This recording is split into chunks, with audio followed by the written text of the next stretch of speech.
evening, everybody. Welcome to Turnbuckle Thursday on the Basement Show with Mr. Knast. I am Mr. Knast. Joining us tonight is a whole slew of people. We got Mr. Rev Grimm to my right, Mr. Lynn to the bottom left, and as always, we have Darth in the bottom right. And to start the show tonight, I promised I would do it. Matt, bite your tongue. What's up? How many times did you practice that today? That was my first attempt. Oh, jeez. So, welcome to a cross-stream show between the Basement Show and Virgin Sanity Radio. Rev Grimm and Lynn do their own show on the weekends and a couple nights a week. I invited them to join us because they are wrestling fanatics as well. Oh, so, yeah, we love wrestling fanatics in this chat. Yep. And Reb has a funny form in the top corner, so you might see different animals appear on screen. So what's that? What's that bigger animal that was just on your shoulder? What is that called?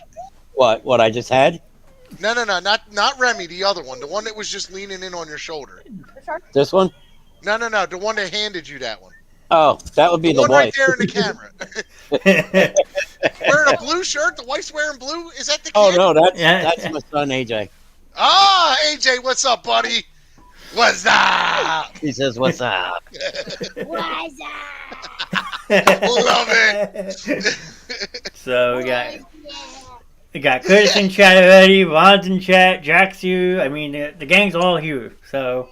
Did Ron give a was up? Oh my God, Curtis gave one too. So that we're now at 1, 2, 3. We're at 5. Yeah, 5 in the first 2 minutes. Wow. There might be a record tonight, Matt. I think what we had last week, 15. 15 was max last week. Yeah. So. Wusa. What is going on tonight, guys? What is we gonna jump into tonight? I don't know. Let our guests decide. I want to hear what they want to talk about. Yeah. I don't know. What did you do? Well, I mean, the one thing, I mean, I know that we didn't have, on our show, we didn't have a post-WrestleMania show because or a pre-Mania show or a post-Mania show. And I know we're a couple weeks removed from it, but it's still on everybody's mind, and as the Cody Rhodes not finishing his story at WrestleMania. Yeah, and where it goes from there. Because now he's in the program of Lesnar, which I was having a backlash. Yeah, but with that whole storyline there, I mean, granted, did they... They touched on it on Raw. Yeah, I mean, you're going to go off into Lesnar, but now where is Lesnar going to play into the whole bloodline? Because that's been a feud for years now, and now all of a sudden you've got Lesnar's doing dirty work for Reigns. Yeah. Well, look at this past Monday though, because now you have not only Lesnar involved in, I mean, albeit inadvertently involved in the bloodline with taking out Cody, but you know the Judgment Day is now working with the bloodline for a temporary agreement between the Judgment Day and bloodline. I see that having some ramifications though, because during the whole Lesnar thing on Monday Night Raw was Cody was ready for war. He proved it. He came out. He says, "Lesnar, come out. We'll handle this right now." And they made a match for what's the Puerto Rico one? Backlash. It's going to be Cody Rhodes versus Brock Lesnar in a no DQ match. Yeah. All right. So right there, you're going to get aspects of if Cody starts winning and you want to keep the story going, Bloodline or Judgment Day, because they're working together in cahoots, they're going to come out and they're going to take out Cody. Yeah. Yeah. Now, the whole thing behind the Judgment Day thing is I see after it ends, it's going to be Balor, Reigns for the title. As what was set up to be, you help us, we'll scratch your back. Well, you're scratching my back. I want my title shot. I think it's time to put the over. I mean, I think well, Balor. When you think about it, Balor was the first undisputed, the first Universal Champion, Yes. and he had to give the belt up in 24 hours because he was injured, and he hasn't been given a proper shot at it again. Yep. So I think that if there's so many guys in that roster that deserve a main event spot, and Reigns has gone through everybody so far. So there's not many people left as a credible threat. The one person I don't want to see them push, and this is really, there's two people. Number one is Gunther. I don't believe he is top tier caliber yet. I agree. think he needs some more. Not yet, no. Need to be refined more. And then the other one is Dominic Mysterio. Yeah, no, but I know somebody who's Here's loving the turn, Tom. No, I'm over Dom. I'm over a lot of some of these things now, just because they're like Reigns. Okay, you're running the bloodline, but at this stage in the game, who are you going to bring in to dethrone Reigns? Because he's going through everybody. The locker room's about empty. What are you going to put somebody like? Well, so the ongoing theory is that the only two people that would make, not fear, but the IWC and their infinite wisdom, the only two people that are they're not credible, but would make sense to dethrone Reigns are either Jey Uso or Solo Sikoa. Oh, the way Like, those are the ones that the fans are like. What was that? McIntyre won the championship during COVID. Okay, right yeah. when that whole thing shut down. Yeah, I could see that push. McIntyre should have won it at Clash of the Castle. To get that home country pop with him. Because when he won it the first time, he had no crowd. It was an empty arena. So he didn't have that moment of the fans like really happy to see him win.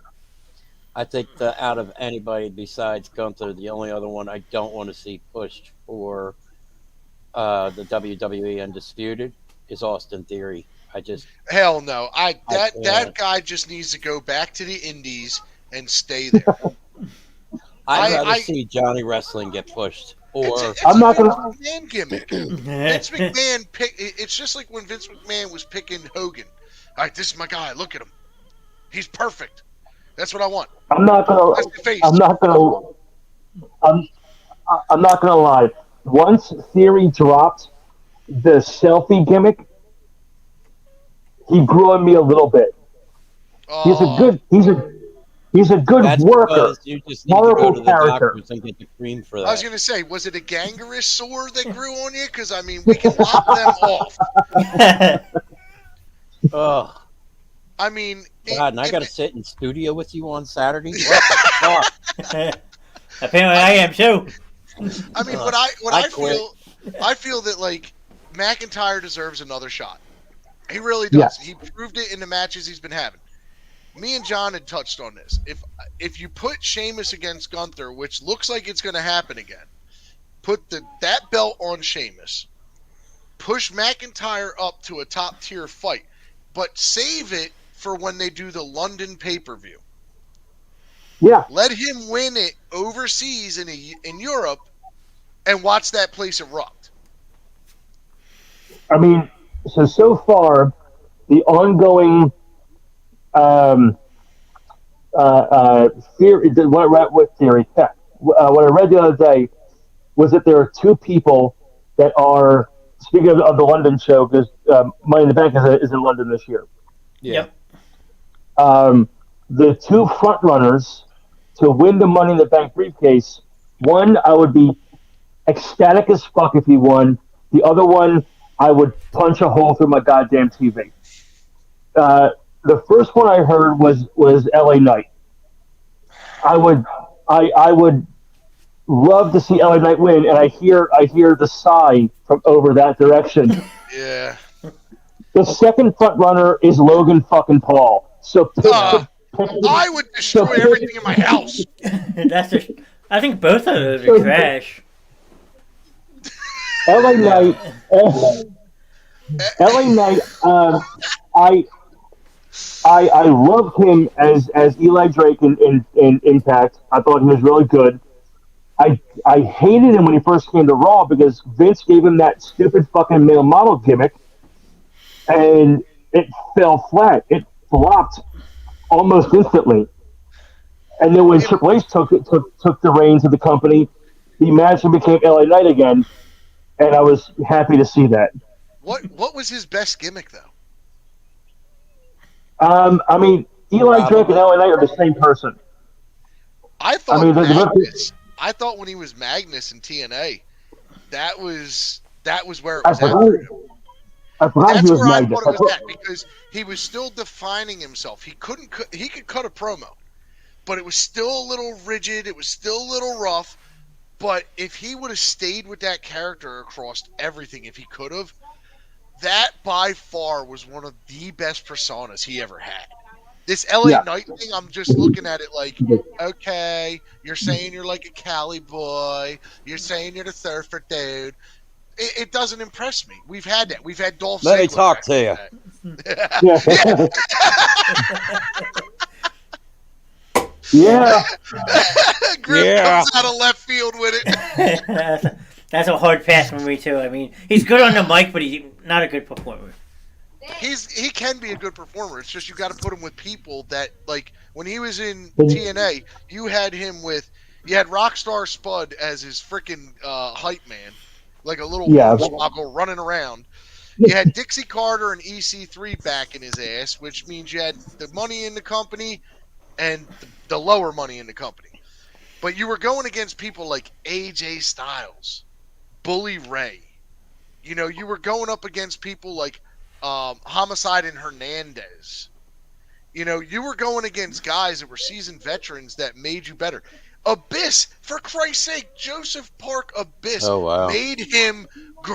made Magnus great. So did Kurt Angle. Yes. They made him Kurt look like a Angle? superstar.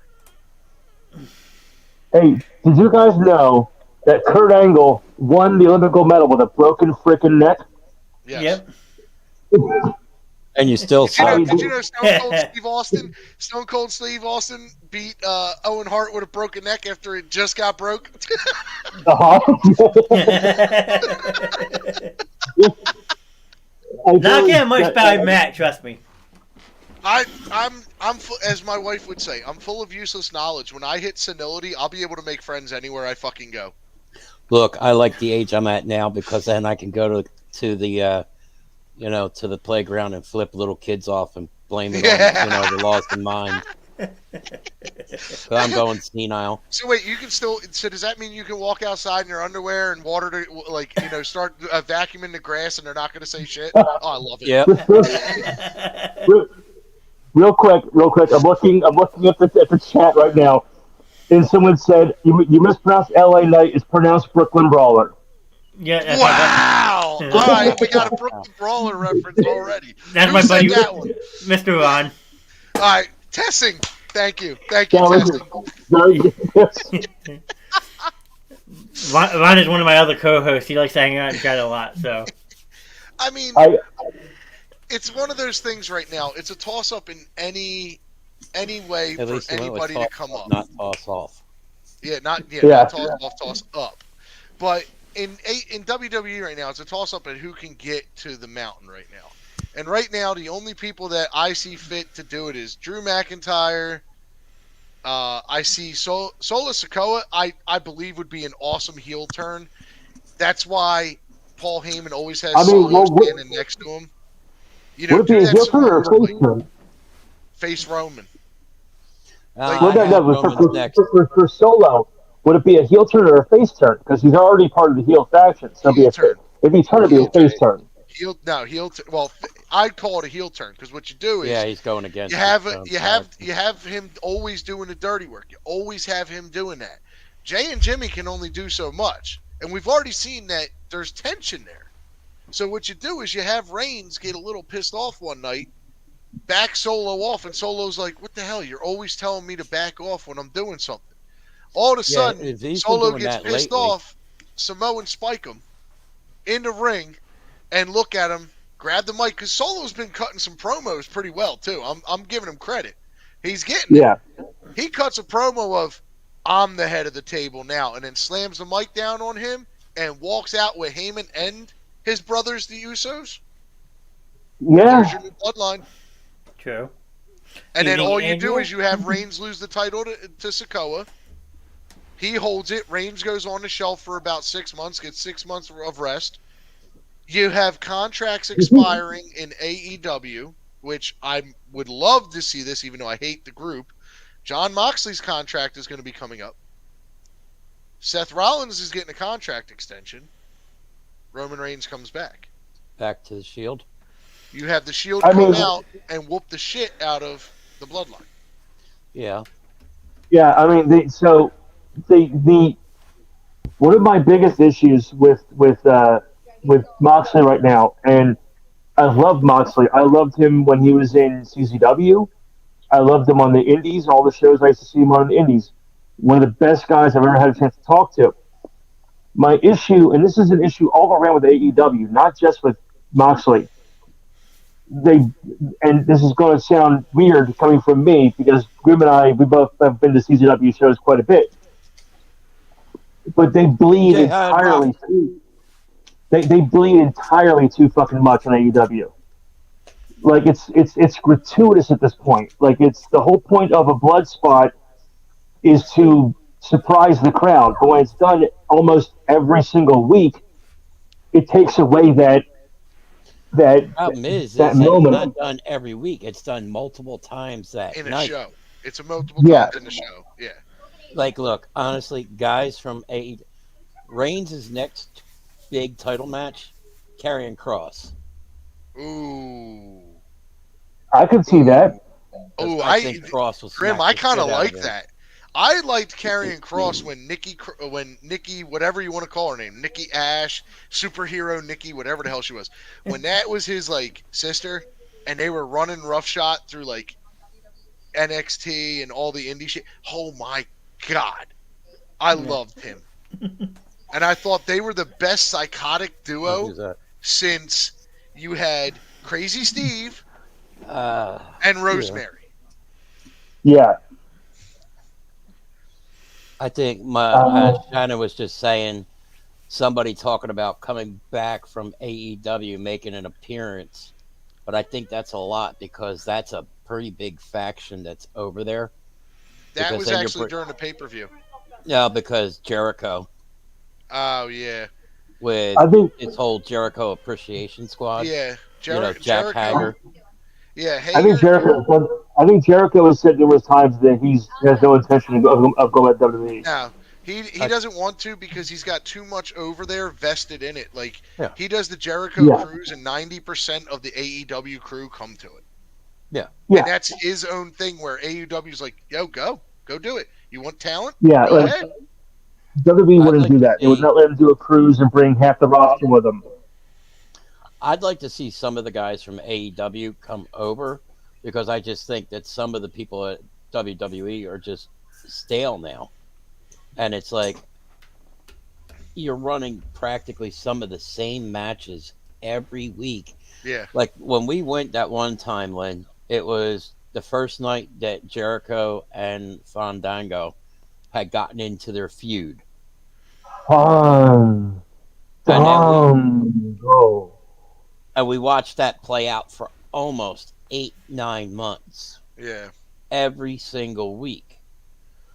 Yeah. But with AEW, right now you got that whole thing with MJF, who just put. That's one other person I can't stand. He's. MJF? I fucking love MJF. I cannot See, stand I'd like to him. see somebody like Roosh come over, or Darby Allin. I would love to Sting. see the Lucha Bro, take the Lucha Bros and bring them over. You had WWE had the most extensive talent besides New Japan Pro Wrestling for luchadors and acrobatic wrestling. And now you've got people like Commander One, who's over in AEW, who last night put on one of the best matches I had ever seen. Yeah, that was with pretty some good. of the shit he was pulling off. I mean, And- Jack We were Perry's talking. Oh, Jack Perry is a freaking god. But that bump that he took was really, really bad. But Yeah, I mean, now we were talking about that before we went live. That the AEW is an indie promotion that's on television. AEW is for pure wrestling fans. It's who it's for. It's geared towards the indie fans. But Grim and I were talking about the rumblings and the possibilities in the future of a crossover show between the two. But aside from like Rollins, KO, Sammy, and a handful of others that weren't homegrown talent by WWE, nobody will be able to survive the spot fest matches that are in AEW. Mm-hmm. Like Reigns cannot survive this. I mean, the Usos maybe. The Usos most likely could do a spot fest match. But like the Reigns and the guys that were not on the indies and were grown by Vince, there's no way they'd be able to survive an AEW match. Yeah. They let's couldn't see do the it. Acclaimed come over. See, I like that Listen, AEW Daddy. was Ring of Honor, TNA, NJP. You know what I mean? They incorporate people over. Yeah. Because you're getting that cross faction to it, but you also set up the thing for, hey, we want to push AEW in Japan. Like, would you guys care if we brought like this person over? No, bring them. Well, But think what about killed- it. They brought Kenny Omega in. Think how much came over with Omega. But now you actually have the actual Bullet Club in AEW. Yeah. You have That Jay White, the Switchblade, with And- Juice yeah, Roberts. and then Kenny Omega, and then you have Gallows As Now, the- Gallows You got the Answer Young on Bucks. You got the Young Bucks and Dominion. Kenny doing the Yep. whole elite thing still. You got them doing the Bullet Club, but then you also have Hangman Adam Page, who's been on the shelf for a few weeks after trying to help the elite. And it's like you have all this talent, you have all these people coming in. You definitely got to be blowing away WWE in the ratings. There's look no at the House freaking of way you're Black. not. Oh yeah, Unfortunately, they're not, and that's the worst part about it. Like that roster they have, and the problem is there are so many. There was a term coined by I'm not sure who said it for the first time, but I heard it, and it was Vincels. You have all these Vincels that are so devoted to WWE that they will not watch AEW.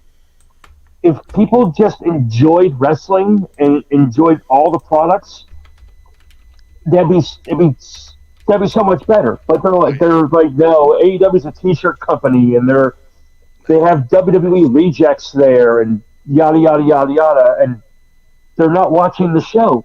Meanwhile, some guy yesterday posted up, "I miss Aleister Black. I wish he'd come back." Well, fucking watch him on AEW. he's a lot better in AEW. He's a lot better in AEW. I hated Aleister Black's character in WWE. As soon as he became Malachi Black and he changed his persona just a hair, it became a little darker. It was so much better. And the way he brought the fold in, like you now have, like me and John have touched on this. QT Marshall interfered in a match last night against Powerhouse Hobbs and Brian Cage. Was that the match? Yeah. And he interfered. And the thing is the factory, as QT has his group called as, is all Monster Factory people. Yeah. And it's great because these guys are coming out of training, going into different places and doing different things, but not a single one has touched WWE where Vince can tell you what to do. Vince can say, "Hey man, this is this. This is how sports entertainment is." Well, Vince, I'm not a sports entertainer. I'm a wrestler. Yeah, and that's the like you look at who the hell Adam Cole when Keith Lee got brought to the main roster, they wanted to make Adam Cole Keith Lee's like manager on the main roster, and that's why he left. That's why he let his contract run out, because he didn't want he wanted to keep performing, but Vince wanted to be a mouthpiece for Keith Lee. Mm-hmm. I mean, look at Keith Lee now. All right, he's 38 years old, and if you didn't tell me he was 38, I would have thought he was 50 with how fucking gray his beard and his hair are. Did you notice that he put on more weight Yeah. since leaving WWE though? I noticed that. I did notice that, like his upper half has expanded greatly, while his lower half has not, and it's very Yeah, because it's an a odd lot of look. people online were trying to say. Now, I'm not saying. Listen, if you can hear I that, know, I yeah, can yeah. beat the drum all day Look, long. me too. All But right. You but at the can't. same point, Keith Lee was in a decent, and I say this about Vince. He has a thing about his guys. Granted, you can be the weight you want, you can do the things you want, but I want you on a regimen. I want you on a schedule. That's why if you look at a bunch of the guys that are bigger, like look at Otis, he keeps his frame that way because that's his character. I guarantee you, Yeah, he could probably tell Vince, like, dude, I want to take 6 months off. I want to lose the weight and come back a little bit better.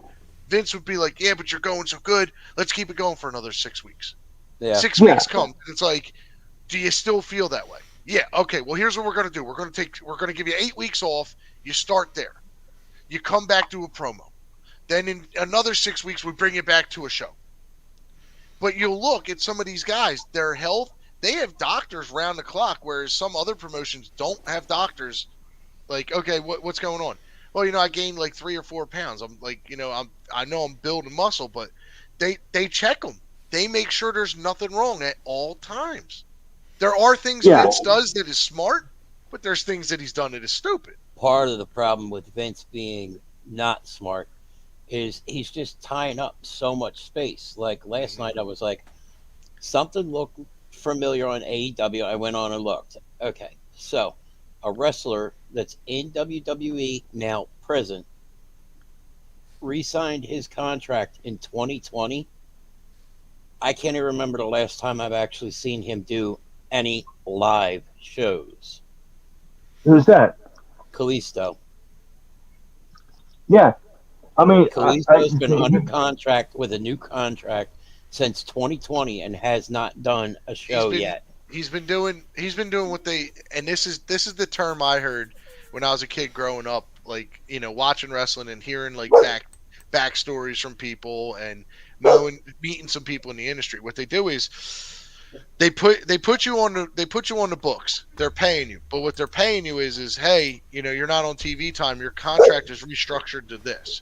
You're going to be behind the scenes working, but you're rehabbing. So your rehab is going to take a year to rehab. We want you to rehab. You go in. You're going to be in the performance center every day. You're going to work out. Doctors are going to be there. Trainers are going to be there. You will not leave their side until it's time to go home. So you're basically doing a full day of work. Doing mat work, doing this.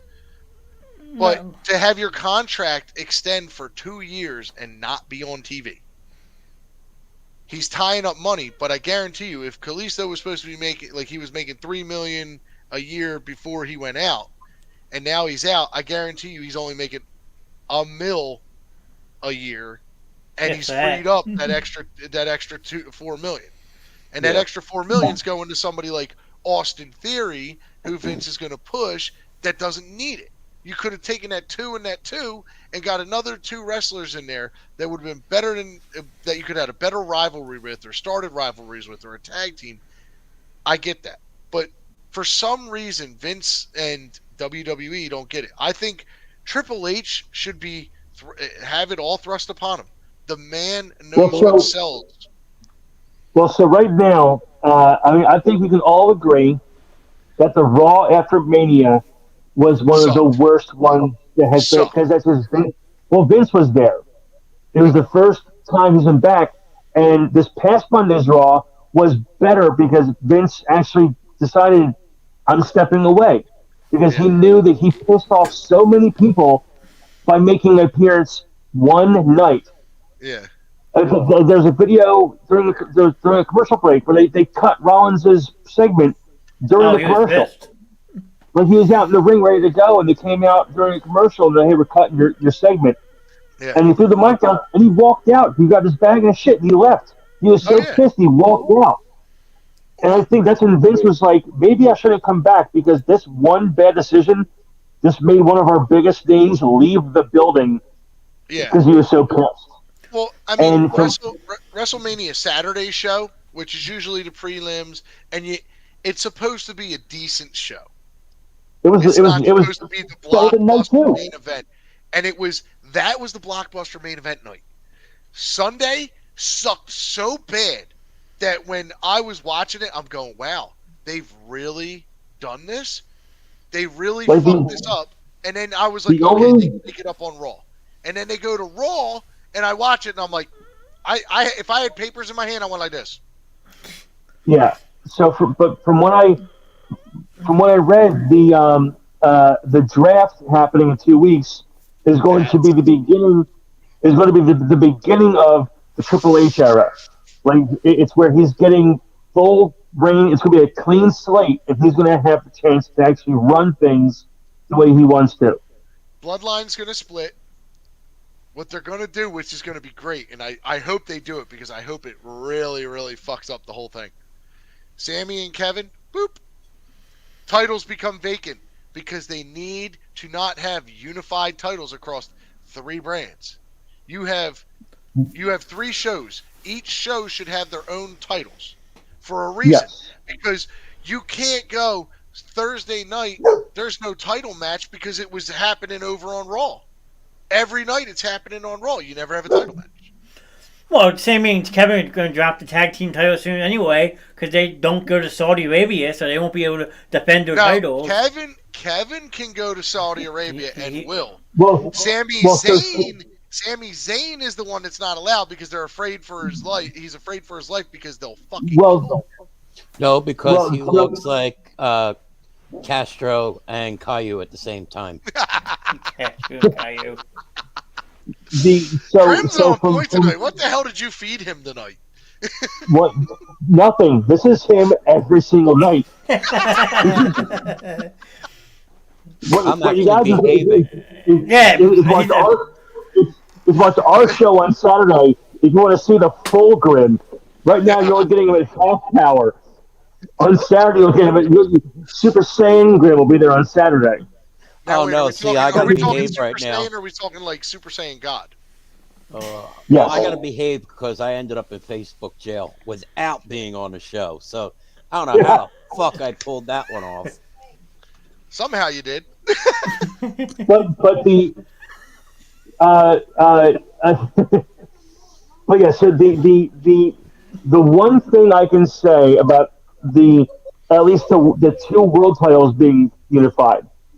The one thing I can say about it is that it has given a spotlight to the mid-card titles. The U.S. title and the IC title have been main eventing pay-per-views because the world title isn't. So it's giving more of a prestige to the belts. Yeah. Trying to do what, Al? It's because it turned shit into Shinola.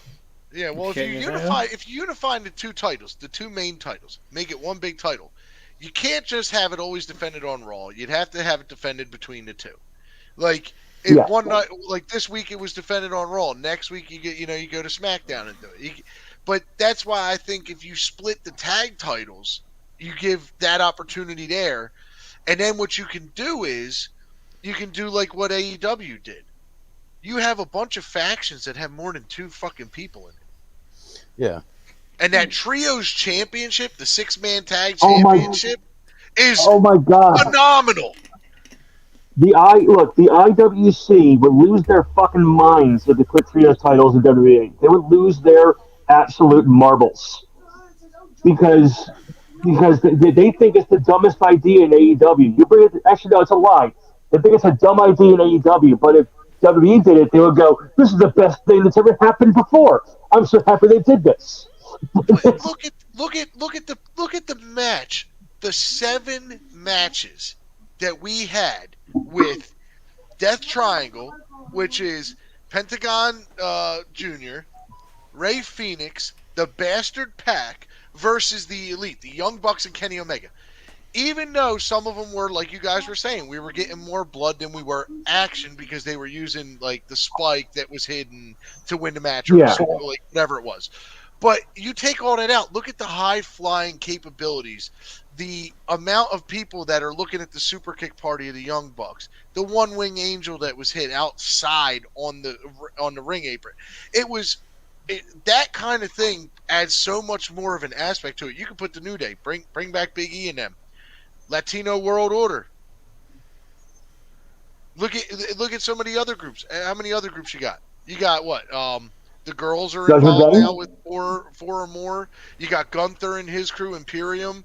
You had Sheamus and Pete Dunne and the other guy. I forget the other guy's name. He's so irrelevant anymore. It's not even fun. Butch. It's Butch, not Pete Dunne. It's Butch. I don't like him as Butch. I see Butch sucks as a name. Give me that Pete Dunne, You know, that Mike- scrappy little guy that was in NXT and won, what was it? The North American or the Yeah. UK title. When So- he won that, he was a ferocious beast, worse than what he is now. Do you remember? There was somebody who compared Pete Dunne to. Do you remember the old Tom and Jerry cartoons? And you had that big bulldog, always followed around by that little tiny bulldog. Spike. Spike. Yeah. They kept calling Butch. They kept calling Butch the Spike of the Rolling Roots. Oh God. He's a scrappy dude who was always ready to fucking fight. Always ready to go. It's like Scrappy Doo. Yeah. Oh Yeah. yeah. Oh, that's a better one. Let me at him. Let me at him.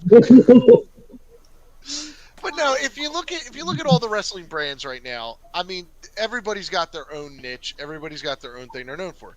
I miss Lucha Underground.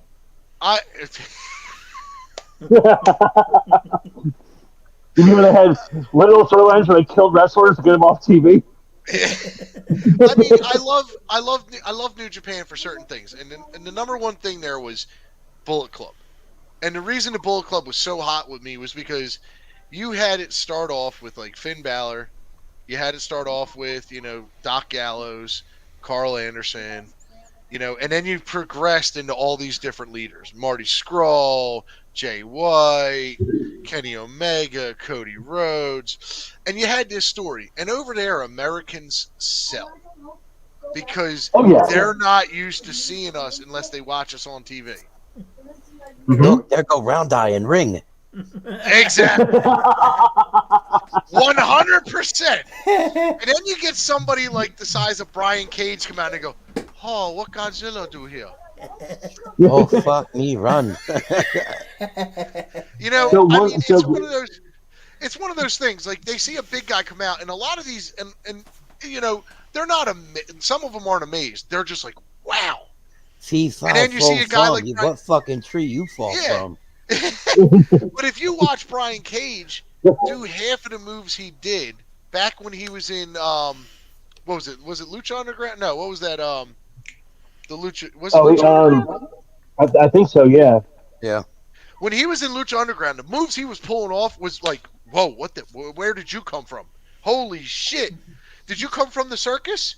Even now, I mean, you look at him, he's a big dude, but he moves. He's got presence and he's agile. There's talks of him coming to the WWE. I don't want him to. WWE would ruin him. They would ruin him. They ruin everybody. But I would love to see one AEW star move over.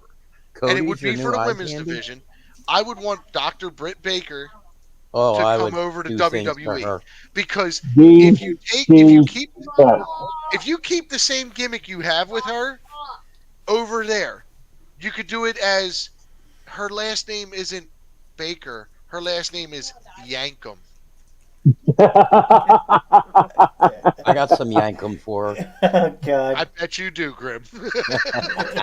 But But you got to remember, Dr. Yankum was a character of the WWE, and he was the dentist. And it's like, think about it. If you bring that persona over, the amount of people that would follow that storyline are like, you're sitting there with your kids, and you're like, wait a second, are they trying to tell me that that's Doc Yankum? What the fuck?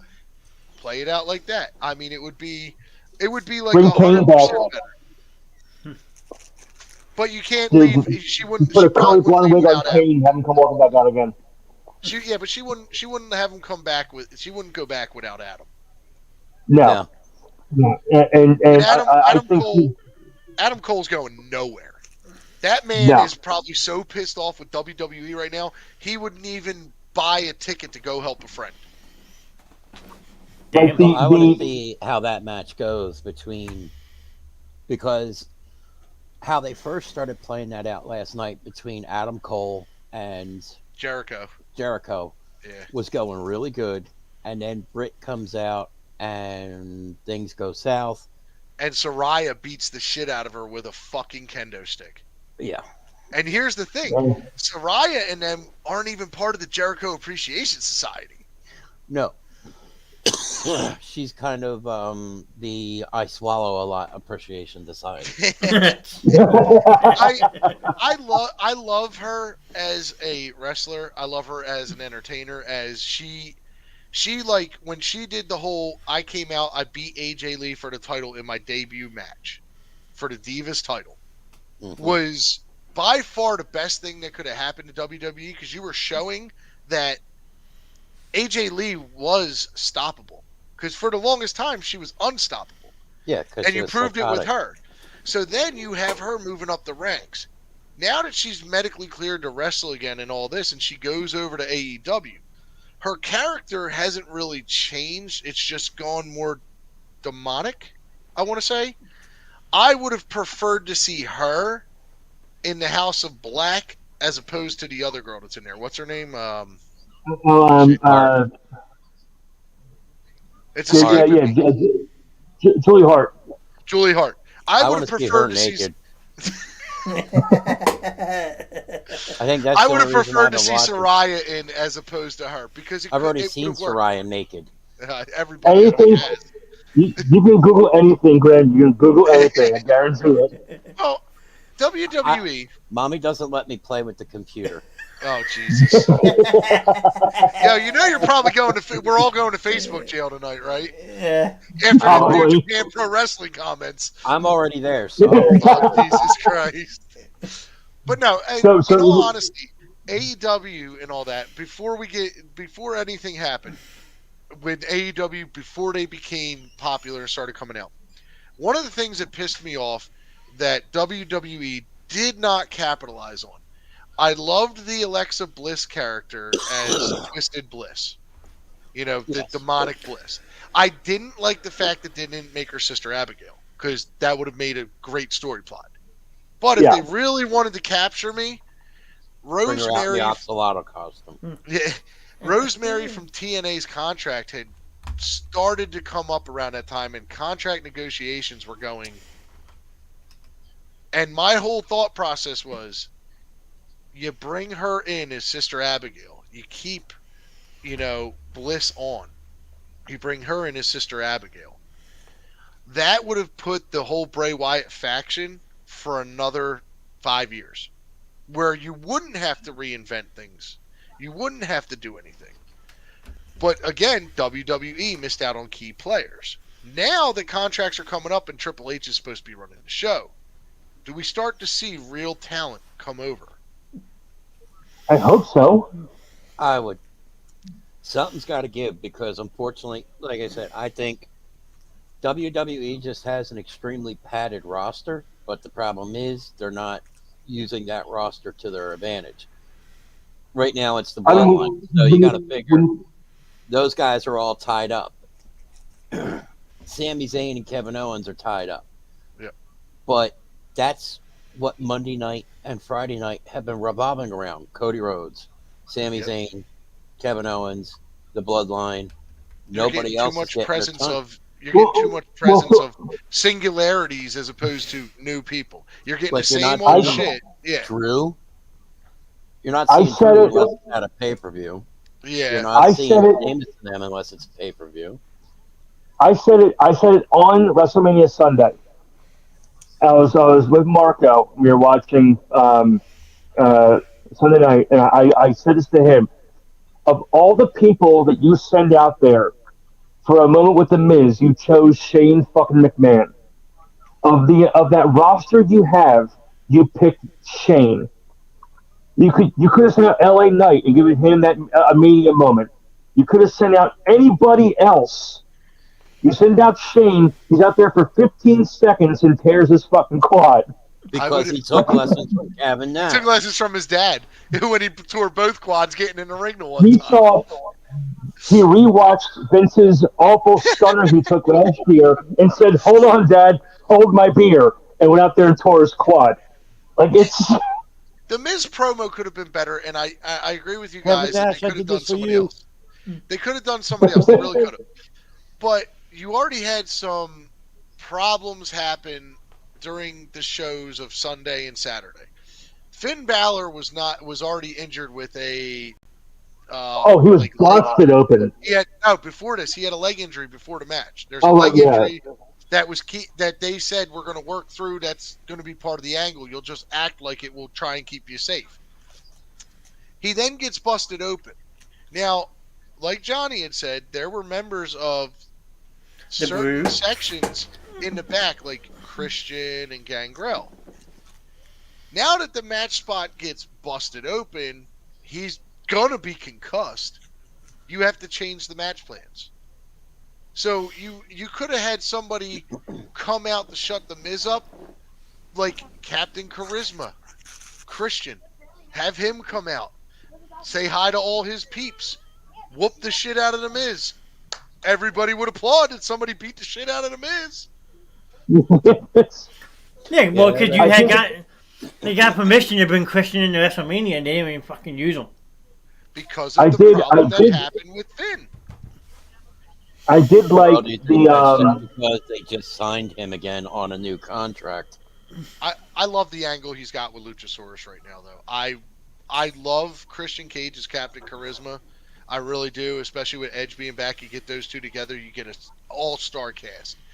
But I love what he's doing with Luchasaurus. He's turned Luchasaurus into this big luchador who's always been not a babyface, not an anti-hero. He's somewhere in between. And you've turned this man into the ultimate heel. Yeah.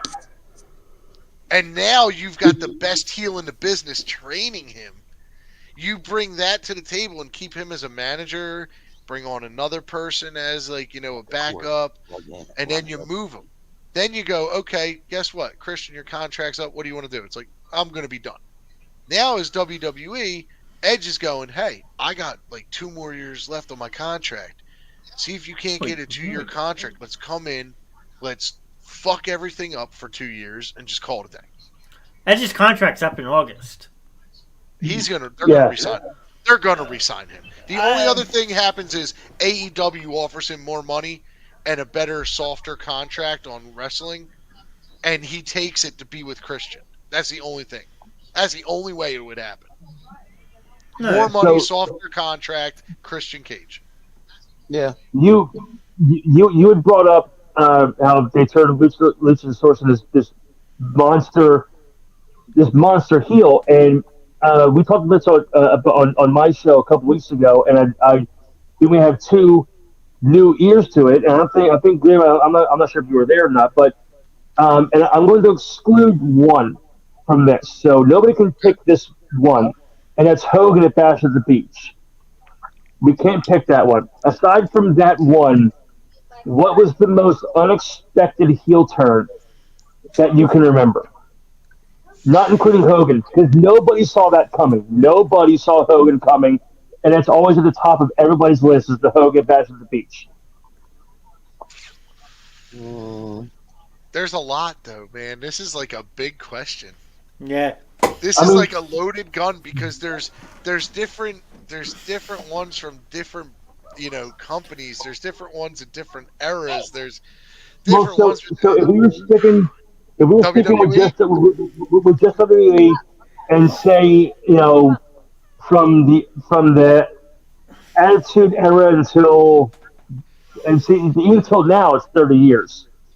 I would say Seth Rollins then, turning on the Shield. See, I was gonna say that, but the thing is that's too fucking obvious. That's like you ask somebody who's our age and a kid that's probably AJ's age over there, and they're gonna go Seth freaking Rollins turning on the Shield. I mean, if you gotta dig into it, it's like, do I want to go there though? So for me, and the one, and I still go back to this one all the time because there's one that I didn't see coming.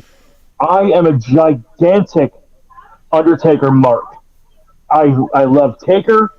He was, when I first came across wrestling, 30 years ago, And I was going through God, you're channels. I old. saw him, and I saw him on TV. I'm like, that's a big scary bitch. And from that point, I was That's a hooked. huge bitch. And but his heel turn when he came out to save Jr. from the Vince McMahon Kiss My Ass Club, and he's doing the thing, we're going to kiss his ass, and Jr.'s like, hell no. He goes, do you want to kiss his ass? And Jr.'s like, hell no. He goes, well then, I have one more question for you. Does that mean you're better than me? And then he's laid Jr. out. It was that one. I was like, what the fuck? It's, Stone Cold joins the alliance. yeah, yeah. That's That another was one. probably, if I got to go that way, it had to be that, because you got to remember, ECW, WCW started invading. Who was that first person that drove to the arena with half a freaking pool cue and started It laying was people out? awesome. Then all of a sudden, it's now him and Triple H, tag champs, world champ, holding everything down, and it's like, why? Because we're traitors. The Deadly Alliance. Well, I mean, another Stone Cold one was him starting with Vince at WrestleMania 19 when it was Austin versus Rock, and Corporate Stone Cold. Yep. that reaction from Jr. was it rings in my ears to this day. Stone Cold shook hands with the devil. That son of a bitch. And I'm like, this is someone in one of the comments said Mark Henry's retirement speech. Yeah, that's my buddy Ron. Jesus. Like that was another one that nobody saw coming. We're gonna bring that up. Shame by the WCW. When The the Rock and went Sock south. connection. Yeah. Someone at one speaking of the Mark Henry retirement speech, there was a comment somebody made in a wrestling page on Facebook, and they said something so like off the charts heelish that somebody replied to their comment, and it said this comment's wearing a salmon colored suit. Jeez. I got one, and this is a positive heel turn, and it's not in WWE. And this one shocked the wrestling community for years to come, and anybody that was there that night and watched it live. Raven saves Tommy Dreamer, and they become the tag champions together. Raven was I knew Raven. I actually know Raven from back at the club because he was actually a DJ in the one club I used to hang out at. Yep. So I knew him there, and I knew him over at ECW. He's definitely cool. But somebody in the chat says Shane buys WCW. Yeah, that was I mean, huge. well, so I thought here's it was the funny thing. that they bought ECW too. Yeah, That was Well, great. but- Stephanie buys ECW. Shane buys WCW. Yeah, but the question is with that, wasn't Shane already a heel at that point though? No, he was still a Daddy Kiss My Ass Club. Yeah. He was still playing the Daddy issue. He was still playing the I Daddy forgot. issue. and we what knew happened was, Stephanie has daddy and then he issues turned because on of him when Triple they H. went to say, when Vince said, "I bought WCW." Now here, I'm gonna break something out, and this is just for us old heads. I've got one, two, Well, I three. whipped this out. Yeah, you might like this. I'm gonna try and get in frame as best I can. Oh boy. I came in. Wow. It's kind of blurry. What is? I can't That see what it is- is. That is hold the anchovies. Paul E. Dangerously, WCW trading card from 1991. Wow. Okay. God damn. Wait, I got the other one. Paul E. with mouth open, where he has the full-on hair-long mullet past his shoulder blades.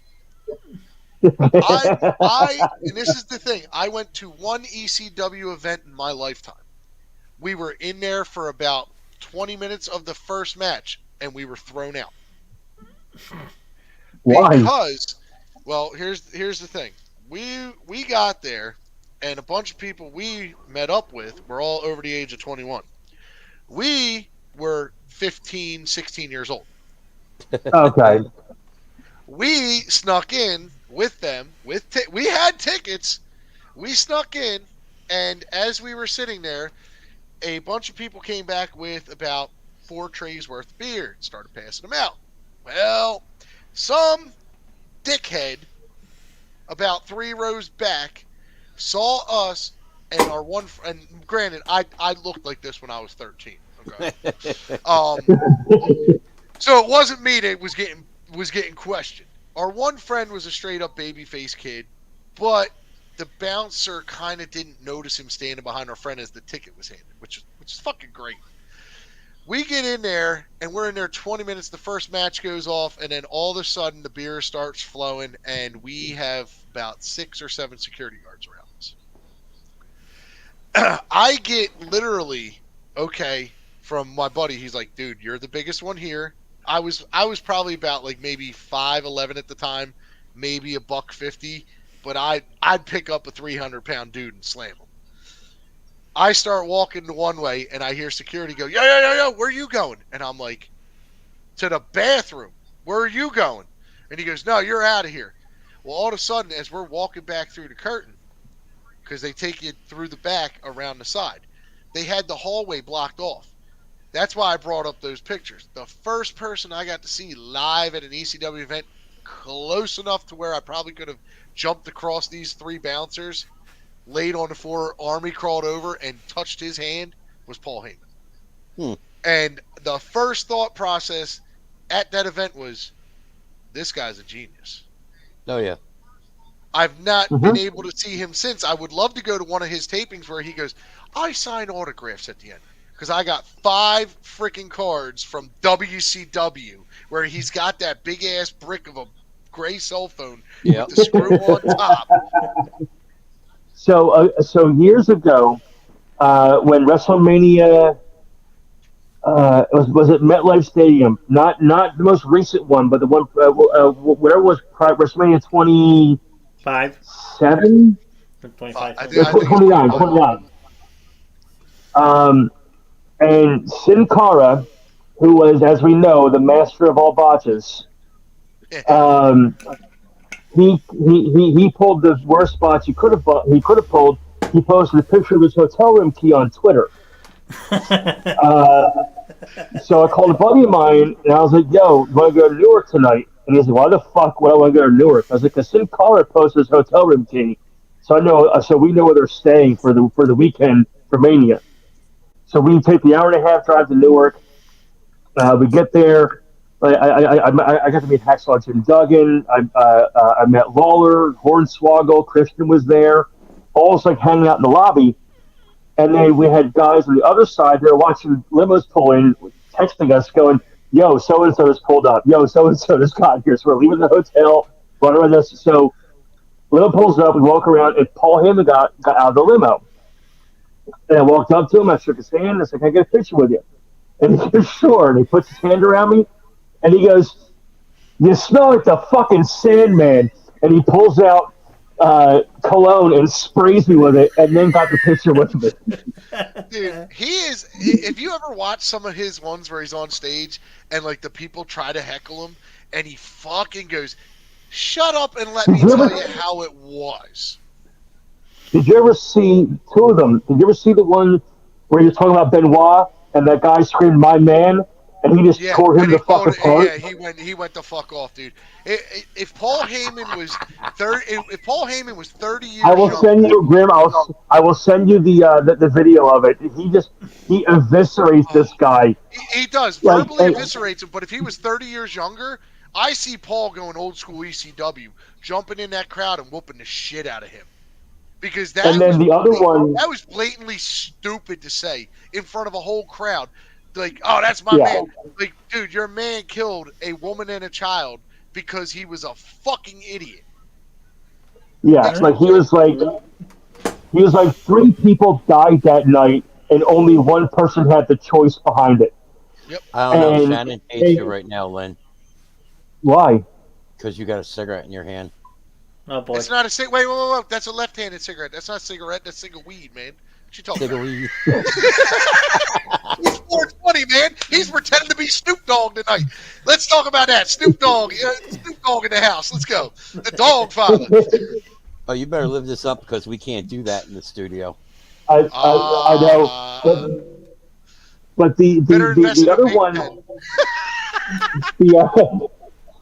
the other Paul Heyman one that to this day I'm not sure because he is so good at spinning that yarn where you don't really know if he's telling you the truth or totally fucking with you. And there's one of the one man shows where he talks about Taker and whether or not Brock Lesnar took liberties with Taker and just took the streak. Yes, that one was probably the best one ever. I've And seen that video 100 times. where he's like, I'm not saying it's what happened. I'm just I'm putting it out there. Like, but he was right. What could Hypothetically, Vince have done? Brock decided he was going to, hypothetically, Yeah. let's say Brock decided to change the outcome of the match. Are you going to stop Hypothetically, Brock Lesnar? decided to ass rape the Undertaker. Yeah, exactly. Yeah. And the best part about that was if it wasn't supposed to be that way, Brock winning, I am so glad that he fucking did it because it proves my point. You know, I know you're an Undertaker fan, Lynn. I know you are. But No, we can't all be perfect. I could not stand that streak one more fucking minute. So I knew eventually it was going to end. Should Brock Lesnar have been the one? Yes. Should Brock have ended it? Yes. No. Yes. Brock. So Brock didn't need to end it. That should have been reserved. And Taker said it himself. It should have been reserved for somebody who needed that bump, who needed that extra push. Reigns could have done it. Yeah, but look at the push at that time. And Grim, go ahead and say it because I know you're probably thinking the same thing I am. The thing is, though, who were you going to give that push? Because now you're giving them that push that they're going to have to meet Lesnar, and they're better than Lesnar. And they're that's the thing. Everybody that went up against him, one had to be. I think they had to do Lesnar because think about it. Lesnar was dominating everything, and it made the most sense. It made the most sense business-wise for Lesnar to do it. But I said the same thing with Cody beating Reigns. I said if Cody beats Reigns, that would insinuate that Cody Rhodes is better than Lesnar, than Goldberg, than Strowman, than McIntyre. That he's better than all of them, and that would insinuate that. But the way they did it, we'll never know because if you look at it, it wasn't a one-on-one fight like the rest of these have been. And as long it as was that a bloodline one-on-5. Never going to be a one-on-one fight with that bloodline. Exactly. Now, if you think about it, Lesnar winning, like you guys said, was the better choice. But look at the people you had at that time to push. Okay, take Lesnar out of the equation, right? Lesnar's out of the equation. He's injured or he goes back to the UFC. Who do you have to push against The Undertaker? Roman Reigns. Okay, let's put it this way. Seth Rollins. At that point in time, neither one of those could have handled the push that was going to be thrust upon them. Reigns was probably working on Big Dog at that point in time. Yes, which was not taking off that well. No. You had Punk. Punk was probably the only person, realistically speaking, that could have handled the push afterwards. But Not Punk saying that wasn't happy with anything vaccine, so it would have made more sense not to put him out there. Because you put him out there, even though you give him that push, and now you're like, hey, man, you're the big dog. It's like, okay, the behind-the-scenes shit's still happening. Punk still comes out with the pipe bomb. You know, and now you got your top guy saying this shit? Nah, you can't do that. But if it was like, say you had Bobby Lashley there at that time, you could have put Lashley over at that point. Yeah. I get that.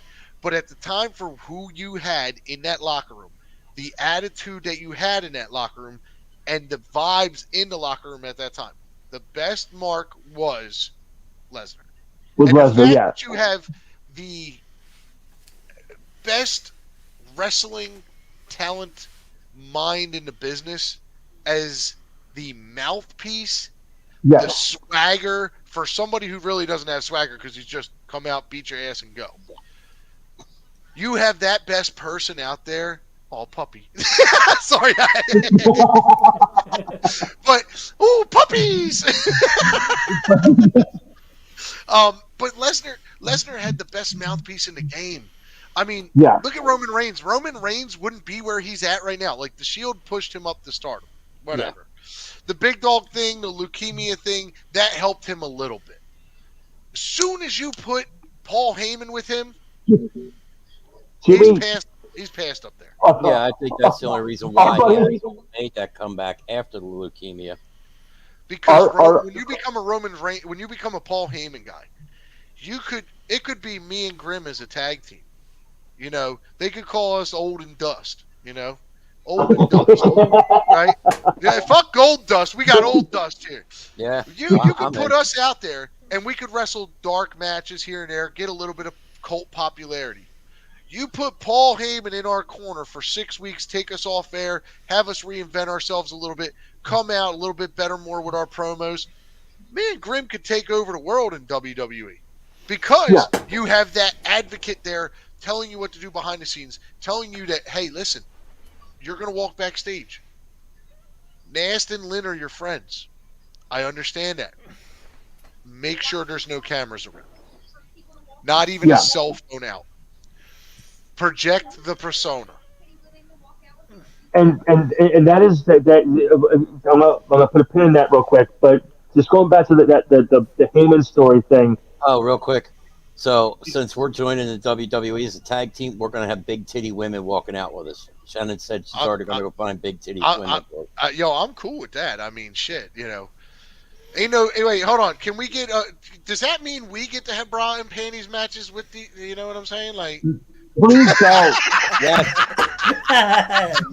Round penny match. Here we come. Here we go. But the Heyman thing, when he was telling that story, when he was telling the story, I was actually, it was one of those things where I was like, you know, I know it's not true. I know it was all part of it. I know that Taker's supposed to lose. But it's damn true. But if Lesnar did actually just take it, what could the company have done? Because all people have been talking about the next day was Lesnar beating Taker. Yep. So you couldn't fire him. You couldn't do anything to Lesnar because he would have been more unstoppable than he already was if he just taken the streak on his own and dumped, as Paul said, dumped Taker on his head and covered him. You could have done nothing. He was untouchable. I think there had to be some kind of work in there where Taker and him had words in the ring. And during like a tie-up or something, Taker just said, okay, if this is how it's going to be, dude, just take me out. Because if you think about The Undertaker getting his guff up, the way he was the locker room general and all that shit, and Lesnar going off script and Taker going, dude, what the fuck are you doing? It's like, fuck you, old man. This ain't playing this way. I ain't losing to you. It's time to pass the fucking torch. Yeah. Taker gets his guff up. Now it's going to be a full-blown fist fight. Which, in my head, I'm going to say this, and a lot of people are going to hate me for this. Undertaker would have gotten his head, bashed the fuck in with two shots. Yeah. And it would have been a massacre. Lesnar would be in jail for murder. The storyline would go away. The dead man would not rise again. And Vince McMahon would have another tragedy happen in the ring since Owen Hart. So, you're talking about your fantasy booking of you and Grim in WWE and living the gimmick. There are very few people now that live the gimmick outside of wrestling. And that was a thing back in the 80s. Ted DiBiase, Vince would give him thousands of dollars to walk around with, so he would be the $1 million man outside the ring. Yep. You know, Ultimate Warrior was batshit crazy in the ring and also outside the ring. You know, all that. But the only guy right now that is actually living his gimmick in and out of the ring, and I'm sorry, it's MJF. MJF, as much as you don't like him, he is MJF no matter Yeah. where he goes. I've seen so many videos of him at meet and greets, just Oh, he's a fucking dick. He's a straight up dick. eviscerating Yeah. people. He Especially he when you actually talk about a girl killing herself. yeah he actually had the balls in an interview I read about. The kid was in a line at the airport, and he was, we see pictures of the guys at the airport messing around. You see them with their faction or their people they're normally close with, and that's it.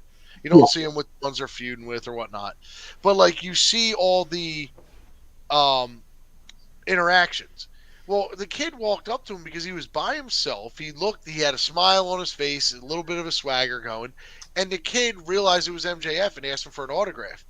And instead of just politely, and I mean, it's a young kid, instead of politely being like, kid, listen, I would love to, but I can't. Sorry. And then just go about your business and walk away or whatnot. Instead, you yell at the kid, get away from me.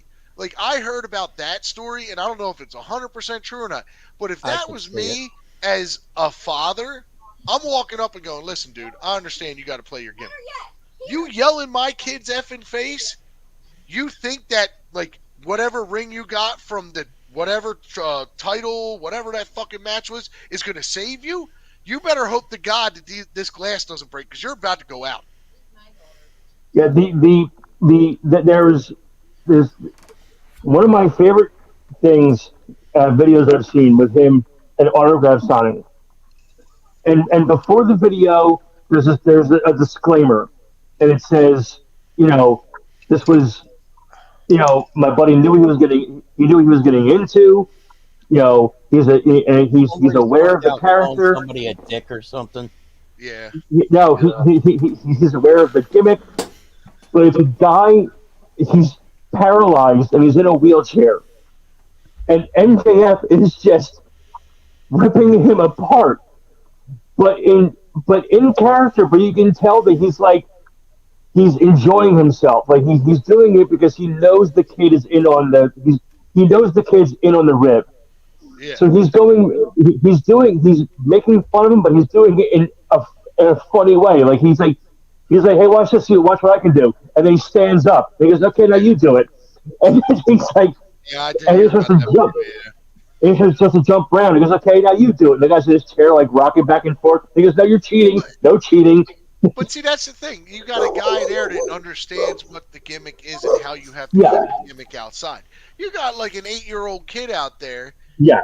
and you fucking yell at him. Like, dude, There's a line. if I was anybody in that line, whether I'm a father or not, I'm I would've cracking hooked you in him. the fucking jaw. And as soon as you go down, Yeah. you'll be like, now when everybody sees this online, bitch, I'm the baddest motherfucker, not you. Yeah, Yeah, Um, Shannon would have gone after him. See? I came across it was a video on TikTok, and it got taken down. And That's it wasn't Copyright. Yeah. it wasn't MJF. It was Rey Mysterio, and it was a video, and it was Rey Mysterio refuses to sign autographs for fans at the airport. And I watched the video, and I'm like I was like, what the fuck, man? You're Rey Mysterio. You're the biggest babyface the company has. Why are you being a dick? And then I'm watching the video. I'm like, oh, these guys have like handfuls of shit, Funko Pops and pictures and the whole nine. I'm like, oh, you're resellers. You're not fans. Yeah. Yeah. Like you're showing up with wheelbarrows of shit, and I see it all the time at Monster Mania conventions. People are on Thursday night when the guests are checking into the hotel. There's people in the lobby, which is like just Yeah. boxes of shit from walk into the lobby. Hey, sign this, sign this, sign this, sign Yeah. this.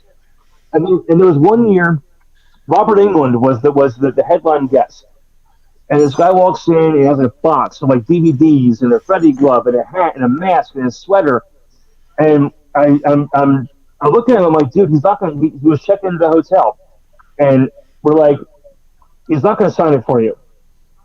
He said, well, how do you know? And I was like, because we know he's not going to sign it for you. Yeah. You're gonna hold it up. He's going to walk right the hell past you. He's not going to sign it. And he did. He's like, whatever. And he walked up. He's walking away from the front desk towards the elevator. He has the box with Mr. England. And he walked right the hell past him. And we ended up going up to Dave, the guy who runs the convention, and he ended up getting the hotel security, and they threw the guys the fuck out because they were Yeah. harassing so many of the celebrities because they had boxes of shit. And Yeah. You know what? It's That's like people that go to wrestling events and bother all the wrestlers because Tommy Dreamer wants to talk on their show about taking shits for a half an hour. and I- what and what that is based on a true story. It was on our show. I love the fact I go to Comic-Con here and there. I'm a big anime fan. I'm a big wrestling Yeah. fan, big movie fan. You know, I like porn. Yeah, I know you do. That's why you go. Wait, did she say you could go to the AVN Awards this year? She would have no problem with that. She'd be like, bring something back. But Not chlamydia though. I went to Comic-Con in Philly. Like I'm going back like maybe 10 years, maybe. And we all went. And while we were Was it, there, was it I well? noticed We'll come it over here and was say there it. were wrestlers there, there were movie stars, TV stars, this and that. And everybody has a set price for you to get a sign and a picture. Yeah. Which a That's lot of almost people like Monster Mania. Yeah, but a lot of people to me that they were there, they were walking past and like, I'm not paying $50 for a photo and an autograph. Fuck him, he should be giving me the autograph because I support his. It's like, whoa, hold on. How much do you think they get taxed on this movie money, motherfucker? How much Yeah. do you think they actually fucking make unless they got royalties involved? I'll pay $50 to go up to somebody. I don't Well, give a fuck. Movie Mania this year, or Monster Mania, they had Charlie Hunnam, Yeah, which was his first year, and it was right at anniversary time. So what did the wife get? She got to meet Charlie, but it was $100 for Yes. his signature, which Yes. wasn't bad. no. But he's like, it's your anniversary. It's like, yeah, 17 years. He got up and came around and gave her a hug. Yeah. And that to her is priceless. I'm like, yep. I'm assuming because I'm looking at the two of you, you've seen one of my favorite movies of all time, The Boondock And Saints. Oh, yeah. yes, Boondock Okay. Saints is awesome. So I didn't find out about the I have Boondock a- Saints movie until I like have a story. a couple years afterwards. Okay. And what happened was I watched the movie. Me and my wife went to Comic-Con in Philadelphia, Wizard World Comic-Con. And we had found out that Sean Patrick Flannery, and this is the height of the Walking Dead, so Norman Reedus' line's out there. David Della Rocca's there. And we went in and they had photo ops. So we went and bought a photo op for the both of us. We went to go in line, and of course, Norman's line is out the door. Sean's was a little bit lighter. We went over to Sean's line, and we were talking to him as we were discussing it. And we were talking about how we came into the film and all this, and how we had discussed it, and we were talking about it. Out of nowhere, he goes, Norm. And he goes, yo, what's up? And he goes, yo, you got to come hear this story, dude. He literally stopped signing 3 people who were in front of him's autograph to come over to the edge of the table, listen to me and my wife tell the story. Yeah. And Yeah, Some of those guys are awesome. never like got that. his autograph, but it was sweet validation to me because when we were talking to him, Flannery was like, dude, that's fucking cool as shit. And we're having a conversation. Now, I met Billy D. Williams. You know what the first thing they do with Billy D. Williams is? They check to What? make sure, hey, can you lift up your shirt if you have another shirt on underneath? Yeah, why? No Colt 45. Don't ask about Colt 45. Don't say nothing about Colt 45. And no Colt 45 merchandise in his pictures.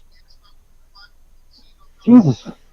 Yeah, they actually asked me, like, you have a shirt on underneath? I'm like, yeah, yeah. They went, Shh. One of the stores like that I had the displeasure of meeting was what the hell from fucking Back to the Future 2 or 3. He played Marty McFly, his dad. Christian yeah, Glover. yes. Yeah, Christian Glover. He refuses to sign any like Back to the Future box sets because he wasn't in 2 or 3. He refuses to Okay. sign. There's so many things that, and he is batshit fucking crazy. But piggybacking off of your story about Regis and Sean Flannery, they were at Monster Mania years ago. This is before I was a volunteer, before I started taking my kids, and I was outside the hotel talking to this guy who was an artist, and he did always had computer generated or computer drawn artwork. So he used to do the merchandise for the convention. And we were outside, so we were talking to David Del Rocco, who was smoking a big fat joint outside the hotel, and he showed him the artwork, and he's like, "Give me a second." And he went to the hotel, came out 20 minutes later, follow me into the elevator up to whatever floor it was to Sean and Norman's hotel room, and they do a Yorkie auction every year, and so they agreed to sign this picture for him if he agreed to not sell it at his table and donate it to the Yorkie auction to raise money for the dogs, which obviously he was 100% fine with. Sean broke Like out Curtis. and then Sean broke out a bottle of Irish whiskey, and we all drank, and I woke up on their hotel room floor. Jesus. 1, 2, 3 floor. Yeah. Now, see, at the Comic Con we went to, Virgil and like, because we're into the wrestling. Virgil's at like, every Monster Mania except for this year. Virgil was there. $1 Million Man was there. Lonely Virgil. Who was it? There was also like, what was it? God damn it! What was his name? He was in the Japanese faction, Kai and Tai. Damn it! I can't remember his name. Funaki? Funaki. Yeah, he was there. And I'm like walking through, and I'm like, okay, there's like Charlotte Flair, there's like this person, and this is before Charlotte Brain Flair. surgery or cold surgery? There was what was her name? Mickey James was there. So like, granted, I walked up to these people, and I'm watching these people, and I'm like, all right, like Raven's there, this person's there, and we've. You start talking to some of these guys, like, and girls, and you're like, they go like, hey, how you doing? And a lot of them are dry. A lot of them are like, hey, I just want you to come up, tell me a quick story, get the picture, get the autograph, and get the fuck out of here. Whereas I walked up to, and I will never forget this, because the guy was sectioned between, it was Lou Ferrigno was over here between the aisleway. Lou Ferrigno was here, Virgil was here, and then right next to Virgil was Gary Busey. No, I wish it was Gary Busey. That would have been funny. I'm trying to think of the guy's name from. No, you don't. He was from WCW. The hell was his name? Glacier. No, it wasn't Glacier. It was I Vinny can't Vegas. remember the guy's name. But he was right next to him. And I walked up, and it was like one of the harder core guys. And I walked up, and I said, "Hey, sir, big fan. Huge fan of the work." It wasn't Kevin. Was it Kevin Sullivan? Might have been Kevin Sullivan. Short round guy. Yeah. I said, big fan of your work and all this. And he goes, "Oh, you are?" I said, "Yeah." And I didn't even go in for an autograph or picture. I didn't even pay nothing. I just walked up. I said, "Listen, I just want to tell you, great job with what you did. Your career was great. Sorry it had you had the bumps in the road and all this." He sat there and talked to me for about a good 10 minutes. And I didn't even buy nothing from the guy. Whereas as I'm walking away, I'm hearing people talk, and they're like, the guy just talked to that guy without paying. Like, shouldn't we do that? And it's like, if you just talk to them like they're human fucking beings, a lot of times you get a better result. But don't go up to them expecting to get an autograph, expecting to, get the best story of your life or a picture or, "Oh, let me give you my ring gear. My name's John Cena. Here," Don't expect that. But at the same time, you got to understand the performer should still be somewhat of the performer even when they're outside. They should still have some of that persona. Like Virgil in there was like his teeth were whiter than mine. He's standing there. Yeah, he wants And I'm like, $600 per picture. motherfucker. He's got the $1 million title sitting in front of him, and I'm going, your teeth are whiter than that motherfucking belt. We got problems. Enter HorrorCon a couple years ago. They brought in Kevin Nash and Scott Hall, um, and they're brought in by a third party. They weren't brought in by the convention. They're brought in by a vendor that was there that wanted to bring people in. And so at one point, I was walking past, and I was working for Haunt at the time, so I was walking around in one of their new character costumes they had, and I walked past their table, and when I walked past, I hear Scott.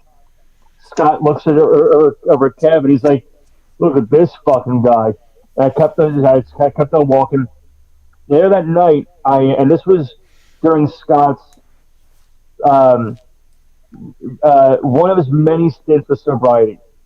There was a couple, but one of his many stints of trying to get clean and sober. And I was in the bar, and he was there eating, and people were bothering the hell out of him. And the guy who worked at the convention, a buddy of mine. He's like, "Yo, do you mind watching Scott's table so we can eat in peace and not be bothered?" I was like, "You want me to fucking hang out with Scott Hall and make sure nobody bothers him?" Absolutely, I'll hang out with Scott Hall. But I get those table, and he has 3 or 4 empty Corona bottles. He has a bunch of shot glasses in front of him. I'm like, "Oh, we're getting this Scott Hall tonight. I can't wait." So he's eating his food, having a good time, and we make eye contact. And I was like, "Enjoying your night?" And he's like, "What?" And I was like, "You having fun?" And he goes, we got a fucking problem. I'm like, "What?" And he pulls his phone out, and he's like, "We'll get this shit figured out." And I was calling somebody, and I walk out of the restaurant, and I'm like, "Did I just get vaguely threatened with violence by Scott Hall?" So I walk out to the boardwalk, and here comes Kevin from the restaurant with his wife, and they're walking down. I shake his hand and say, "Hey, Kev, big fan." I was like, "Look, I just want to let you know, Scott's in the hotel bar, and he is not in a good position right now." And Kev, motherfucker, and he stomps into the hotel, and I am following right behind him because I know I'm about to see a show. And he walks in and he grabs Scott like a child by the scruff of his neck and picks him up and pushes him out of the bar, just chewing him the hell out the entire way through the hotel. And I'm like, "Oh my god, this is fantastic." Like, I felt bad that Scott was in such a bad place, but it was also like a once in a lifetime moment. Yeah. To see Kev, Yeah, but once in a lifetime moments. But to see Kev angry, not because his friend was drunk, but because his friend was falling off the wagon and he was worried about his friend. Like, he wasn't pissed off because he was in drinking. He was pissed off because he knew the damage that Scott had done to himself. So it was more of a caring gesture than an angry gesture, so to speak. Right. Yeah. But we went to the one show because Tommy Dreamer fucked up. I mean, think about who we met. John Morrison. "Hey, John, my wife wants to marry you." "Okay, I want to marry her too." Yeah. Or Maria Kanellis. Yeah. Or we met Sandman. The man crushed a beer can on his head. But think, we met Terry Funk. Yeah. Scott Steiner. Yeah, we met Steiner. Those are some great things, and that brings me to a question for the whole Powerbomb Radio will always be on. John and I have asked this question to a lot of people, even ourselves. What was the most defining match in wrestling? Doesn't matter which one, that made you go, "Holy shit, I am a fan for life"? Oh, fucking hell. See, now I've got all you guys, so I think it probably goes back to something I would have seen on like Saturday Night Fights or Friday Night Fights. Back, I was like, we talking Bruno Sammartino? We talking Gorilla Monsoon here? We talking when the original Four Horsemen were just coming up? I mean, it was Hogan, Macho Man, Iron Sheik. I grew up watching them. Yep. I think I was hitting like 5th grade when I started watching it. So Okay. Breaking Back make you Well, humble? what was that defining match? That one match that, like, even if it wasn't your, like, right as you started watching, like, down the road, what was that one Probably. defining match that made you go, holy shit, I love this shit? Probably at that time, I mean, it probably would have either been like something from like Ricky the Steamboat Dragon or Superfly Snuka, Okay. because it's the first time you're seeing it. It's like, dude, that dude just jumped off the top of that cage. What the I fuck? remember that. Or you So, got Ricky the Steamboat Dragon like blowing this shit, blowing this shit all over the place, and you're going, dude, that's that's what pretty she cool. said. I could do that. Yeah. And then you did it, and But you didn't have any eyebrows for like 2 months. Yeah. But Yeah. I mean, for me, I mean, it's a toss up between two, you said and toss. both are and and both are from the Would one of those be the mid. Colorado Campfire?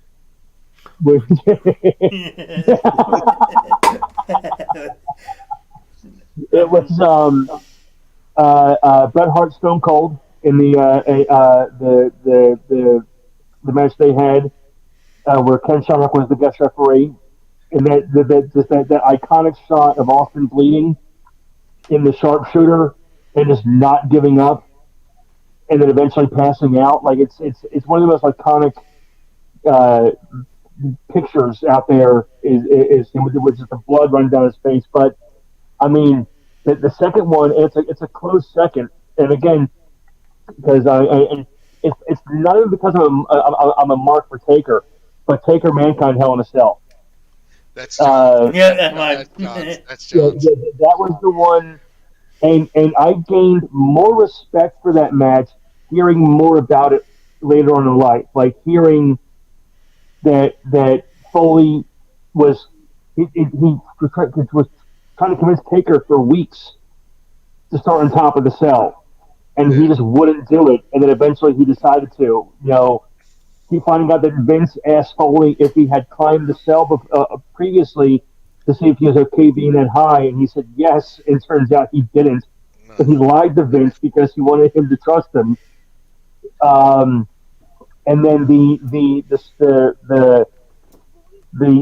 choke slam, like the toss off the cage is iconic, but the choke slam through the cage Oh, that wasn't supposed to happen. about tossing off Yeah. now.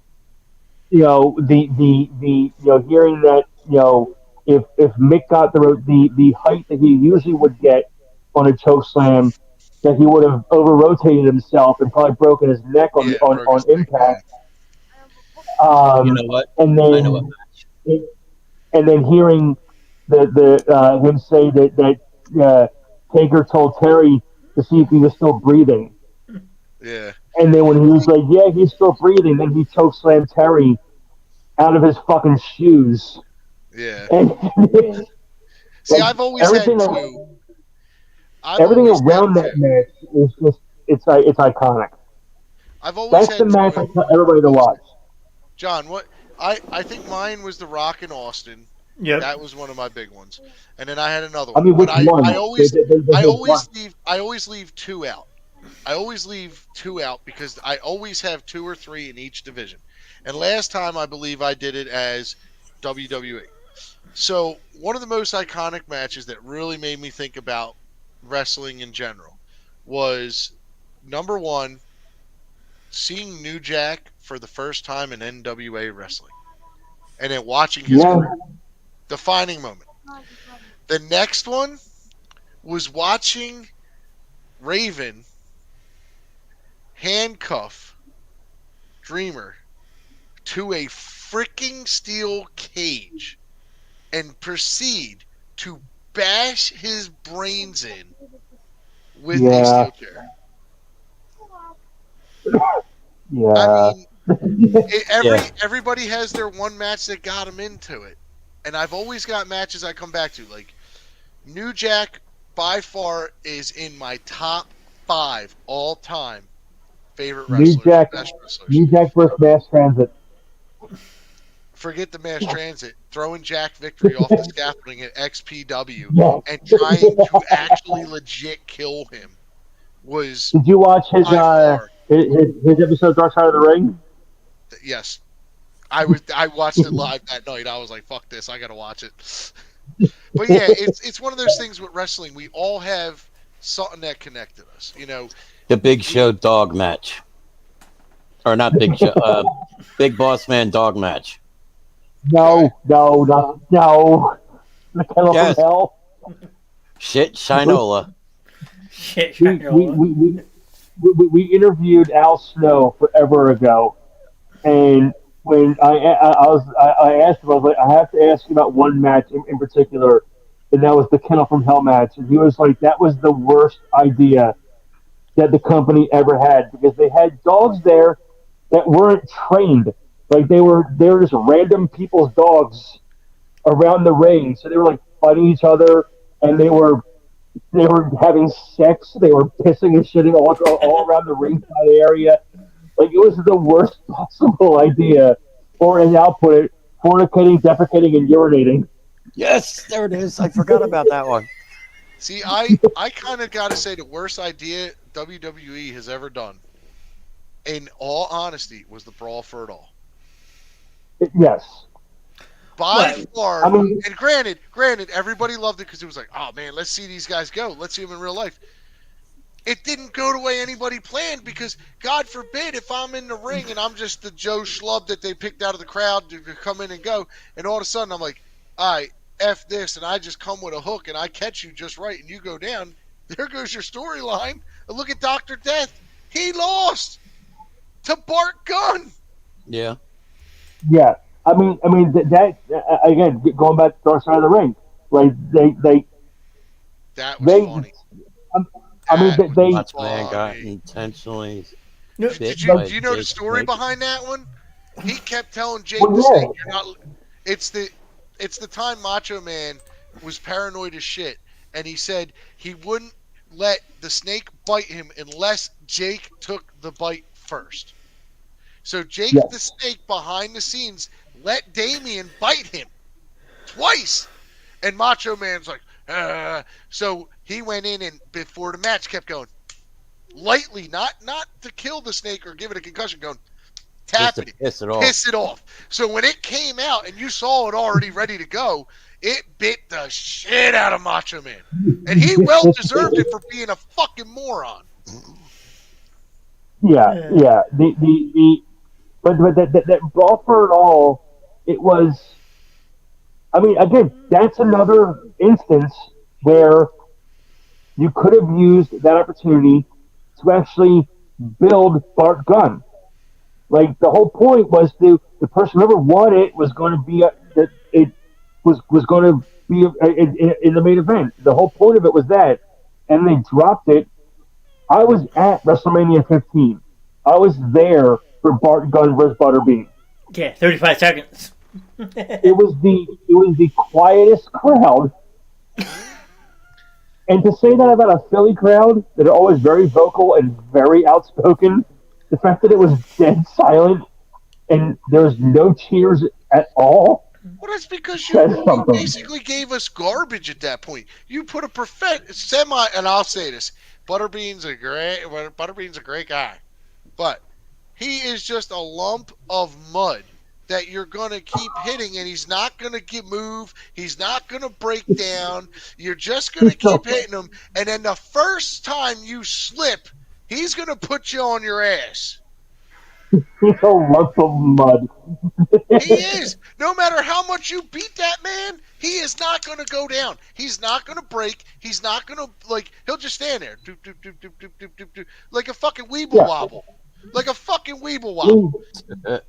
I mean, look at the Jackass movie when they did the boxing and the Jumping sporting store goods store. boxing.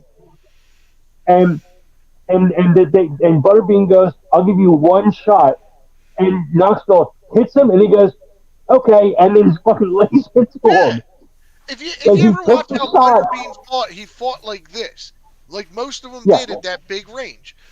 But if you watch Butterbean get hit, whether he got hit in the face, the shoulder, the chest, the body, he's a lump of clay. You can beat this man till he's fucking dead. He's still going to find a way to drop you to the mat. Yeah. Whether you slip on his bacon grease that rolled out of him, or he fucking caught you with a lucky one on the way down. Sorry about the bacon grease thing, Butterbean. I love you, bro. Don't come kick my ass. But if you want to try, you can have a shot. You can have a shot. You can have a shot at the title, pal. Ron said Butterbean equals Mongo from Blazing Saddles. No, actually, if you want to get Don't shoot him, you'll make him mad. Buddy. Butterbean versus Blob from X-Men. There you go. Butterbean. That's who he equals. Butterbean is Blob from X-Men. Yes. He's Clayface from Batman. Oh my God! There we go. See, telling you. No, years ago, a friend of mine had a car that they got at Matt Blatt Auto. Yeah.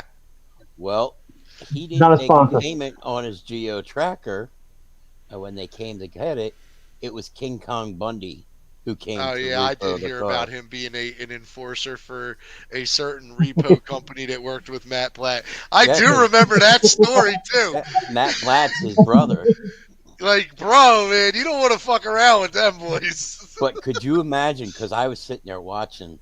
Could you imagine King Kong Bundy trying to get his ass in a Geo Tracker? That just sounds bad. He'd be like Hightower from Need some He'd Crisco. be like Hightower from Police Academy. Hightower Pulling the seat out and staying in the back seat. But yeah, it's one of those things, like in the wrestling world today, because we touched on this about MJF and all them. It's one of those things that it's now a social media error thing. They do. New Japan is the one that put it out of pocket by starting it. After a match, they go and do interviews behind it, right? They go out to do the interviews, but they're still in character. Now you got AEW and WWE doing it. But on their social medias, you know, me and Lynn are in a rivalry together, but outside of the ring, we're like fucking co-cheese and you know, we're like over here just chilling. We're like wine and cheese going out together. You know what I'm saying? So they fucking sit there and we take pictures together just for our own shit, but we post it on socials. So all the people following us know that, hey man, these two beefing in the ring, but they're best friends. What the fuck is this shit? And in an aspect of it, I get it why they're doing it. They're trying to show you the behind the scenes that it isn't this way all the time. But the guys that keep it business the whole time, if you haven't noticed, 90% of them are success rates. Yeah. Over top the other 10%. And that's why Vince got pissed over the years, because of that exact point. People would be feuding on screen, but best friends behind the scene and posting shit. So now you're ruining that kayfabe angle of the whole thing. Vince was the first one when he started the WWE Network. Oh, wait, hold on. Is that 420 juice you hitting? Yeah, I wish. Vince is the first one when he started the network because you were getting 3 months for free or a month for free or whatever when you signed up. Then you were paying $9.99 a month. He gave you a show called Ride Along. Yep. Which, if you watch some of the episodes, people who were feuding and who are not supposed to be together are riding in a car together singing fucking show tunes. Yeah. Yeah, I know. Yeah. But then you got the good aspect of it, too. You got Becky Lynch, and you got to see Seth and Becky's relationship that nobody had seen before. And that was like, okay, they're riding, they're talking. But then you got ones like the New Day. They're in the car, and they're doing just what they're doing out there. They're acting like fucking idiots. And it was selling. But then you had Gallows, Anderson, and AJ Styles. And that one was funny as shit because they're telling fucking stories. And it's like, but they're only allowed to tell stories about what happened in WWE. Styles is actually really awesome. Yeah, we met he's him a great before. guy. Yeah. Oh, yeah. He's a video game addict as well. He goes to Japan, he walks through the video game stores, and he's like, don't have how much you want for this. and he'll buy video game stacks. He'll take you in the store. He'll talk to the guy. They'll talk video games. He's actually sat down with one of the shop owners and played video games for 2.5 hours with the guy, just because the guy was a fan and he had a bunch of shit. Well, man, sorry, Linga. No, John. No, I was just telling you, Matt, I had mentioned before that we, Rev, and Lynn all got to meet AJ at one time at Adventureland because he was doing one of our shows. I mean, that's back when we were doing Powerbomb Radio. Yeah. He was working the CCW show, and we had a chance to talk to him there and then at the event itself. But did you ever hear Paul Heyman tell the story about riding with Stone Cold and Rick Rude? That was horrible. I don't remember that one. And so he's telling the story, and he's like, Austin is like, yeah, he doesn't care what he says, the whole nine. And he's in the car going, "Goddamn, Rick, who it is?" And goddamn, Rick, hey, come on, goddamn. It's like, eventually, he's like, Rick's like, he stops the car, and he's like, "Steve, I need you to stop using the Lord's name in vain, because it really is. We're going to have a problem if you keep doing it." And Stone Cold's like, "Hey man, I'm sorry, Rick. I didn't mean to offend you. I didn't mean to ruffle your feathers around like that." And then they're sitting there, and he's like, "But goddamn, Rick, you get the car going against this." It's like Rick gets out of the car, and he's like, "Come on, man, we're going right now. Get out." He's like, Austin's just laughing his ass off in the front seat of the car. See, stories like that are funny. I love the one that they tell, and it's in comic version, and it's the Dudley boys are riding with Shane McMahon. Spike, Devon, and Bubba are riding in a car with Shane McMahon, and Shane McMahon goes, "Hey, Bubba, we're going to call Dad." And it's like 3 in the fucking morning, and they're going to call Vince and fuck with him. So he goes, "Shane, that's a bad fucking idea. Do not call your father." So he calls him. And all of a sudden, it's, hey, Dad, yeah, Bubba wants to talk to you. Hands the phone to Bubba, and he goes, "Hey, Vince, what's up?" He goes, "What are you doing? Don't corrupt my son." And he's like, "Vince, are you serious? Don't you think that would be the other way around?" And he goes, "Well, anyway, here's Shane back." And all of a sudden, Shane hands the phone back to Spike, who's passed out, half kicked in the ass in the back seat. And Spike thought it was a gimmick. Spike thought they were fucking with him. So he's like, "Oh, yeah, Vince? Well, you know what? You're a fucking fuck you and fuck this. And you know what? You can suck my fuck off, asshole. Who the fuck do you think you fucking are?" And goes off on his tirade and then hands the phone back up and slams the shot. And it's a comic strip. They made an animated comic strip of it. And I shit you not. When Bubba Ray told that story, I damn near pissed my fucking pants. Because I'm thinking in my head, like, I know for a fact Shane's dumb ass would do something stupid. Just to ruffle his dad's feathers. Yep. So, I mean, we've seen a lot of shit behind the scenes nowadays that we never were privy to as all of us growing up as fans. We never got to see.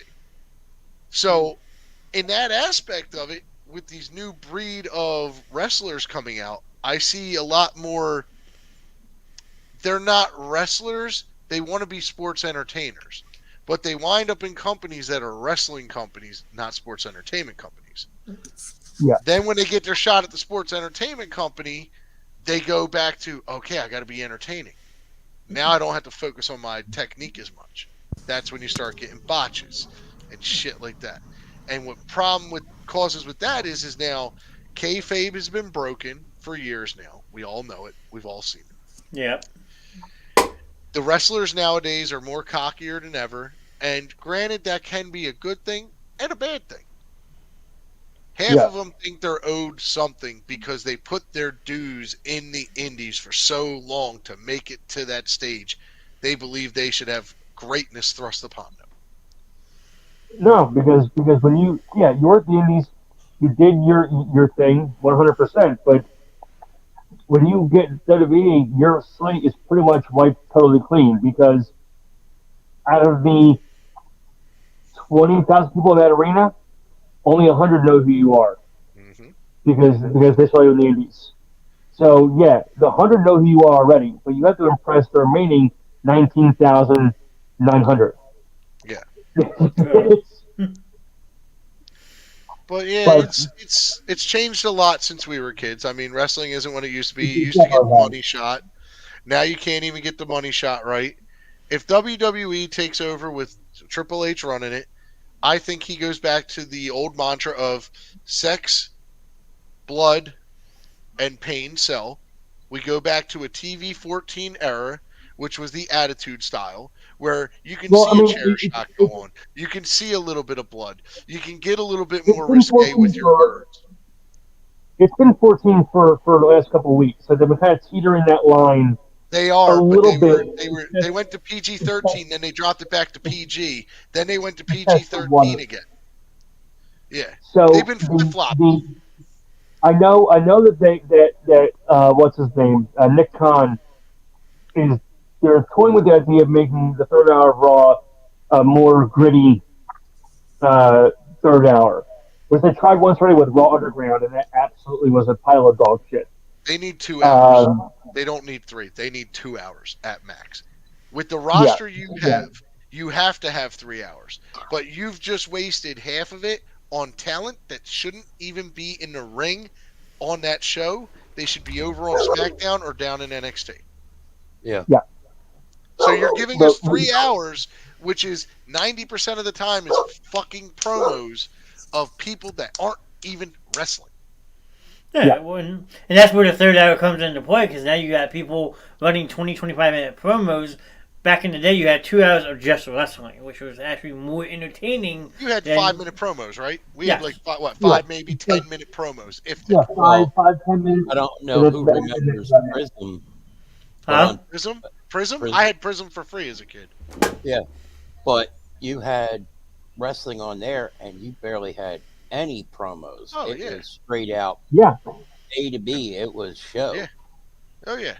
Well, like But- when DX came out, and this is where I define the line of where promos went right.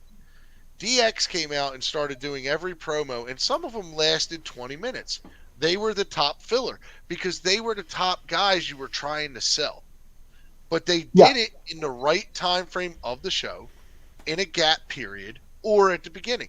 Now, if you want to get technical with it, they also did ones that were great. They would do 5 spots across the thing as, hey, DX is at barred from the building. Well, they made their way to the airport. There's Vince's plane. They did this Yeah. plane spot. Then later on that night, you see them at another spot, like trying to get into this arena. They smashed it together to make a story out of it, not just this is a promo. They made a storytelling. Just like Well- with the Hardys and the Hardy compound. Great ideas. I Great loved it. lead up with promos. But they were like 10, 20 minutes long. I Yeah. still say Yeah. that's a little bit too long, but you know. But the going with the DX thing, I was in Philly on one of those nights where they were banned from the building, and it was 4th of July weekend, I think is what it was. So they had the barbecue outside the arena, and they were cooking hot dogs and and burgers and whatnot. At the end of Raw, they had the fireworks in Vince's limo. Yep. But that's the thing, they weren't on the show, they weren't taking up time from anybody else in the ring. They weren't taking a spot from anybody else. They were showing little 1.5 to 3 minute little things outside as they were messing around. When they found the production truck and they were messing with Vince's microphone in the ring, which was hilarious to witness live. Yep. They weren't on the show. Vince was out there, but DX was doing their thing off camera, furthering that Vince McMahon DX storyline. And during that time, they were actually putting certain talent in some of the skits. Like, Yeah. they did the whole, They put Sean Spears in one of the skits. Sean's flipping burgers, right? Sean's flipping burgers. If you ever look at the thing in there, some of those people were actors, not with WWE, actors who were trying to make their way. Vince was giving them a shot to be like, hey, we're going to put you on a live TV spot. You're just a background extra. You're going to have a line. Little girl, you're going to have 5. Now everybody's looking at it like, why is the little girl getting 5? Watch what she says and watch what he does. Same thing with the Stan one, where they go, "Hey, you're not Sean." He told us we're not controversial enough, and all of a sudden he goes, "Not controversial." He goes, "What's your name?" And he goes, "Stan." And he goes and super kick Stan. He goes, "See, I just kicked Stan." And then he goes on the super kick party down the road. Half of those people that were on there were behind the scenes talent that Vince said, "You guys are never going to be out in the ring. You guys are going to be writers and workmen behind the scenes." Look at security guards in certain videos. Look at Triple H's entourage when he came out as the King of Kings with the gold helmet. Sasha Banks, Charlotte Flair. Yeah. Ring I mean, they always made a point to work people in. Yeah. One of It's not like the things, and it circulated for a while. There's a picture of the Rosebuds for Adam Rose, and it's Alexa Bliss, it's Simon Gotch, it's Braun Strowman, it's Elias, it's all these guys. And you look at the picture, and you're like, all of those guys are on TV right now. Yep. Except for Simon Gotch, because he isn't there anymore. But when he was there, it's like, well, fuck, he's on TV. But he started as a Rosebud. It's Big E was a security guard during the Goldberg and Triple H feud. yeah. There Look was at Dolph Ziggler. Dolph One of Ziggler. our friends, Grim. One of our friends was Adam Rose's the bunny rabbit for Adam Rose one night on Raw. See, that's the thing. It's if you're doing a So you promo, saw Joe Gacy was the bunny rabbit. Yep. your best bet is to do it timely, do it short. If it's gonna have background people, bring some people that nobody knows from NXT that are in your training facility. Let them get camera time, just so if there's supposed to be a security guard standing there, and all of a sudden you're not supposed to do something until you're told in your ear, like, okay, now jump on them. But you jump the gun and grab them and go like this, and you get the first throw off, and you fake it, and you sell it really well. Now it's like, yo, who told you to go? You might get shit for it, but all of a sudden they're going to look at the rest of them taking falls and be like, what the fuck was he thinking? Like, you had to be, like, let's talk about this. You were wrong for what you did, but I see why you did it. Now we want to move you up. Let's keep you training. We'll get you to NXT. Then they do another spot. He just starts in NXT, but he's on one last thing over here on a promo. Yeah. But that's how it should be. Nowadays, we don't get that because of the like I said, the behind the scenes bullshit is clouding everything. But we got a lot of wrestling coming up right now. We've got Backlash, right? Yeah, Backlash, Money in the Bank. Money in the Bank. AEW's got one coming up, I think. Yeah. All out. And then At Wembley fucking Stadium. And then Super G1, isn't the Super G1 Classic coming up in New Japan? Yeah. Yeah. Yeah. So speaking of New Japan, well, not so much of the company itself, but of the Japanese wrestling fans. Yeah. That's right. That is correct. But I recently got. Then, wasn't he? I think and so, the guy that was with the dreads, he ended up with Apollo Crews. He was one of the big boxers they always use down in Shane's Underground. What the fuck was his name? I recently got 2K23, the new game, and in the My Rise thing that you do, create your person and go through all the motions and all the nonsense. But the one thing that I like about the games is especially after the fiasco that was 2K20, 2K20, it was a dumpster fire and a half. Oh no, and I what just they did downloaded it. With 2K20? Yeah. Or 22? I haven't played a wrestling game. Maybe it was 22. I don't know. Whatever PlayStation. I haven't played a wrestling game in all honesty. Like, I've downloaded them and played them. Like the one where Stone Cold was on the cover on like whatever edition it was. I downloaded that, started playing. I got bored with it. The last one I actually played was Raw versus SmackDown. Was it 2007? Yeah, something like that. Yeah. Had GM Creator mode on it. That was the Yeah. last time I actually played a wrestling Well, game. so Because after that, it went so the downhill. new one, the 23, they brought back GM mode, Okay. and they also did My Universe where you kind of control everything. But the one thing that I like, aside from like the graphic upgrades and all that stuff, is the subtle things that they did for this game. And the one subtle thing that I appreciated the most was in that My Rise thing, you end up going to Japan and we're wrestling in Japan and the whole nine. And the Japanese crowds in that game are exactly how Japanese crowds are for actual live wrestling events. Like during your matches, it is silence. There's no cheering, no clapping, no screaming, no nothing.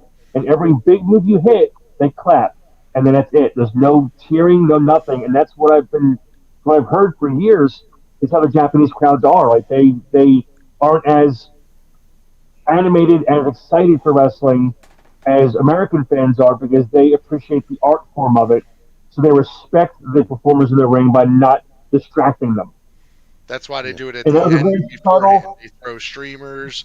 Like when the yeah, Bullet Club would come out after the match, there would be, because they don't want you throwing, like, us in the States, we'd be throwing water bottles, beer cans, plastic cups, fucking aluminum bottles. One guy's going to pick up a chair and toss it just because he's too fucking drunk. Where Yeah. there, they take streamers that are lightweight, and by the time they get to the ring, they're unraveled. And it's a sign yeah. of appreciation to the Well, wrestler. CZW did that. CZW did that with the streamers as well. Like they brought that over from Japan for the same thing. Granted, CZW fans were insane human beings, Still are. but Mhm. Yeah, ain't gonna well, lie no, there. CZW has like tanked um, severely to the Yeah. point that and so I have a couple friends of mine that used to work for CCW. One is currently in NXT, which is fantastic. Joe Gacy was a friend of ours. He's been on our show a Drew Gulak. bunch of times.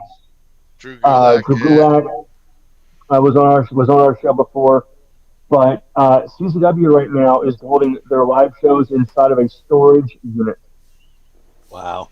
Like they're not even in a couple shows they do in Delaware where it's in a bigger location, but any show done in New Jersey is done in a storage unit with like a row, maybe two rows of chairs, and that's Yeah, it. because it used to be the Flyer skate zone. Yep, that's It where was we the always Fire used to State go. Zone, And then they used to me and pack you went that to place. we went to the training camp the one night. Yep, for Dojo Wars. Yeah. Um, and but GCW, however, GCW has shows down at the Showboat AC, and they sell every single space in that room they hold that show in. And Oh yeah, GCW is what CCW used to be. yeah, Yeah. CCW, their new logo, their new style of stuff, it's no longer the company that it yeah. was 5 years ago. It's It's like you were saying about with the one show that you went to and you had all the security guards around you. That sounds like the one night that we went. We had a lot of security around us. But that's because we kept promoting. Oh, I kept promoting DJ Hyde. yeah. Fucking DJ Hyde. Oh my god. Yeah, I'd never been booed so bad in our life. Tool bag himself. Oh, that See, was that fucking awesome. that's the thing I love about like going to wrestling events. You have your people that are gonna love you. You have your people that are gonna hate you, just like the characters we have out there as Yeah. as the wrestler and the talent. But at an event such as like, and I bring this up because I watch it live on YouTube, the Monster Factory. I love that because it's the people in training that have been told by Danny Cage, hey, I want you to come up with a gimmick. We're going to start using it in our show. This is how you get your ring time. This is how you get your promo. Some people are still going to be behind the scenes. You guys are going to be up front. And I love their aspect of it because 90% of their matches are 20 minutes long.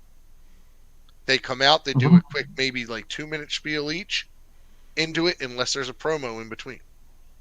They have titles at the Monster Factory, but these guys are still training as they're doing this. And it's an awesome thing to see. I don't know if you guys follow them, but there is a kid out there. His name is Goldie. He's part of what they call the Golden Era.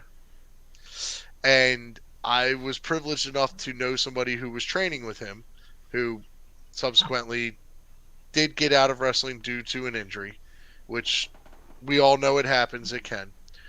And I watched this guy go from being, okay, he's got the moves, he's a little stiff, to being one of those guys who has now been on an AEW dark match against Santana and Ortiz. And Danny Cage told everybody he was going to New Japan Pro Wrestling out in California to train. And he still comes back to the Monster Factory to do shows and go for titles. Well, if you ever want to go to the Monster Factory, I live 15 minutes from there, so let me know. I was going to say, you're right down the road, pal. Yep. And I heard tickets are cheap.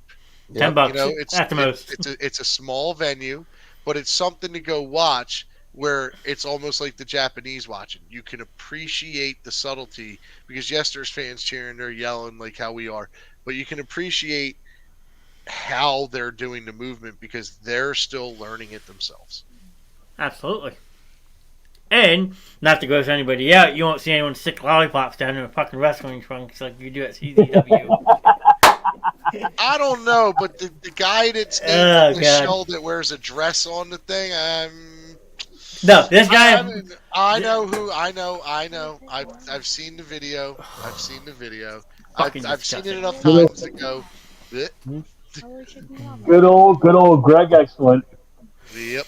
Yeah, dirty lollipop trick. That was fucking disgusting. Oh, God. Oh, it's funny. Yeah. I miss that, man. Watching you make this lollipop disappear. But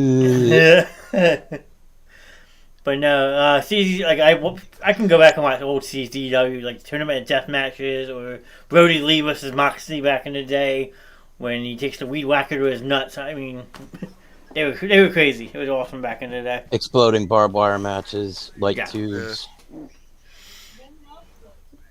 Lynn likes light tubes. He has us muted right now. I don't know if he's still listening or not. Lynn's actually going to learn about light tubes this Saturday. Oh boy. I really can't hear you. What? You're muted. Hold on. Let me see if I can unmute him. There you go. John, did you mute him? No, he muted himself. No. I muted myself. My headphones disconnected. Oh, shit. Oh, so you decided to agree to that, right? To what? I didn't hear what you said. Just say yes. Absolutely not. I heard light tubes and Saturday. No, I'm agreeing to fucking nothing. Lynn, just say fucking yes. Absolutely not. You have no idea what Reb's capable of, man. I agree to nothing. I didn't hear the first time it was said. Saturday is going to be absolutely interesting. Oh, why, Grim? What's happening Saturday? You'll just Don't have to you wait worry and find about out. Wait, you have to tune in to find out. question is, should I be afraid too? Since I'll be joining you guys. Ooh, I would definitely be afraid. I'm going to be back in my old studio. Rev, you got to work something up for John then. Oh, that. I've already gotten Johnny embarrassed though. I made him read Colorado Campfire on air. Yeah. I got some ideas on how you could get them. Fuck you, Matt. Don't forget, I can walk out of that studio as fast as I can leave this one. So. Yeah, but there's a problem, John. How can you leave if you're stuck to the chair? He's done that before to people. That's a good question. Not me, but shut up, okay? Hold on to you before he does it to me.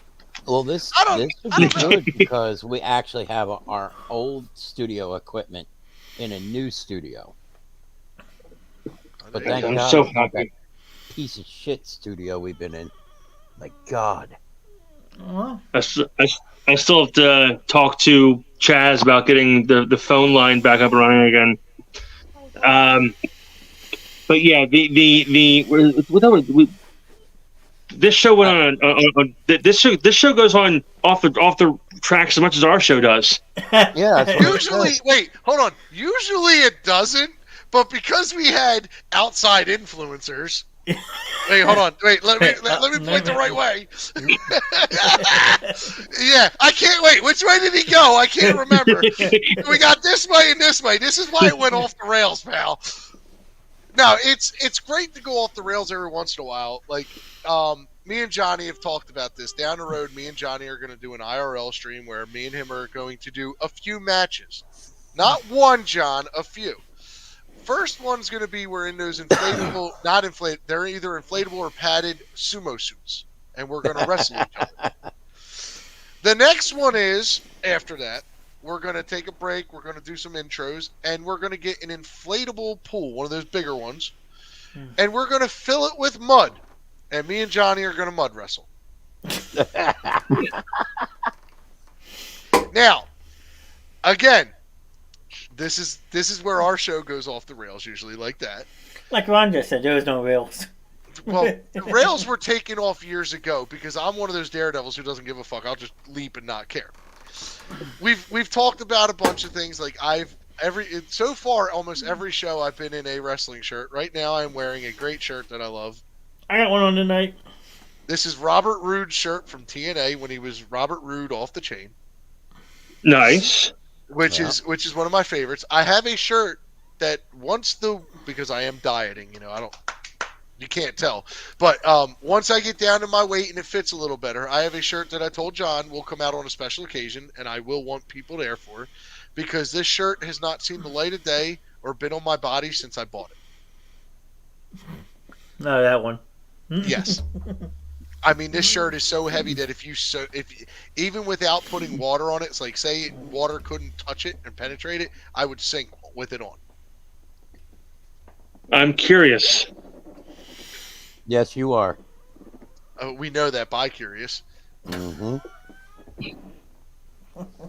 Wait, wasn't that a South Park episode? He's bi-curious, and it wasn't even about that. It wasn't even about a sexual thing either. Yes. I was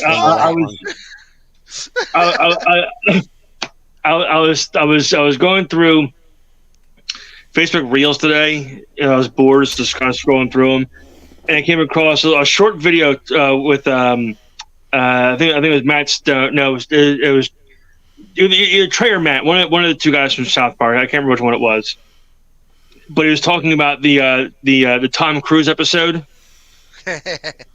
And he was like, so he pitched to the network that Tom Cruise is like flamboyantly gay, and they're like, yeah, but you can't say that he's gay. But okay, well, can we say that he's like closeted gay?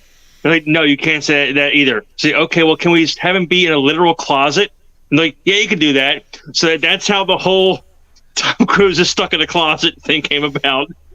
Yeah. Was it they want to say he was gay, but they never wouldn't let them. So they're like, how about him being in a literal closet? And like, yeah, you can do that. They found a way around it and made it a humorous satire, Yeah. Which is great. It's Dad. Tom Cruise will walk out of the closet. Mr. Cruise, you know why? you have to come out of the closet. It's for us as fans, as me and John say, for me, this was only supposed to be a 2-week on, 2-week off show, as I do have a side streaming career that I'm working on in video games. And it has turned into, since we've started this, I've been here. You're invested just as much as I am. I mean, I may do it 5 nights a week, but I have awesome people to help me. No, but it's still, this show came about me and you were playing video games, and either you or Sam was watching a wrestling event. I said, John, talk to me after this. And the first words out of my mouth to you was, hey, John, I think your Thursday night show should be wrestling. It's something it's something people can relate to, and there's a lot of them out there. Like Straight Shoot is out there. There's some kid out there, Joey something, Joey Heel or something like that on TikTok. I think the kid's useless as tits on a bull, but we won't get into that. But Straight Shoot is a funny show. There's a lot of people out there. And when we vested ourselves in this, I said, hey, man, I'm still going to be streaming 2 nights a week on Thursdays and doing this with you. Since then, we've been doing this every Thursday night, and I love doing it. Yeah, I mean, it's something fun. I mean, Oh, yeah. hell, these two have been doing their show. I started with them like when it was Paramount Radio. What was that? 2006, 2007, Lynn? No, we started our show in 2013. Okay, 2013. So you were in, I think you started at 2015, 2015, 2016. We were still Powerbomb Radio at that time. And we just, we realized a week or two ago that we just hit 10 years doing our show. Noogies for the kid. Noogies for the kid. and it's I mean, it really is. It's me. It's Grim. It's our buddy Marco. It's Jimmy when he wants to show up. Jimmy the Wolf. It's our buddy Jeff, who's basically when he's there, he runs the entire show for us. Like, you know, the one thing I do is runs good. Yeah. What happened? We don't get. Are there rails or like, you know, safety nets at that point? No. We're a fucking train wreck, and then no. We were a train thrown at an airplane. There was a point in time many years ago where we used to write the show out on like a Monday, and Grim and I would sit down, we'd write it out. We're going to do this, song break, this, song break, this, and then eventually that stopped happening, and it goes every possible direction that we can take the show. It goes, and it never follows a set formula.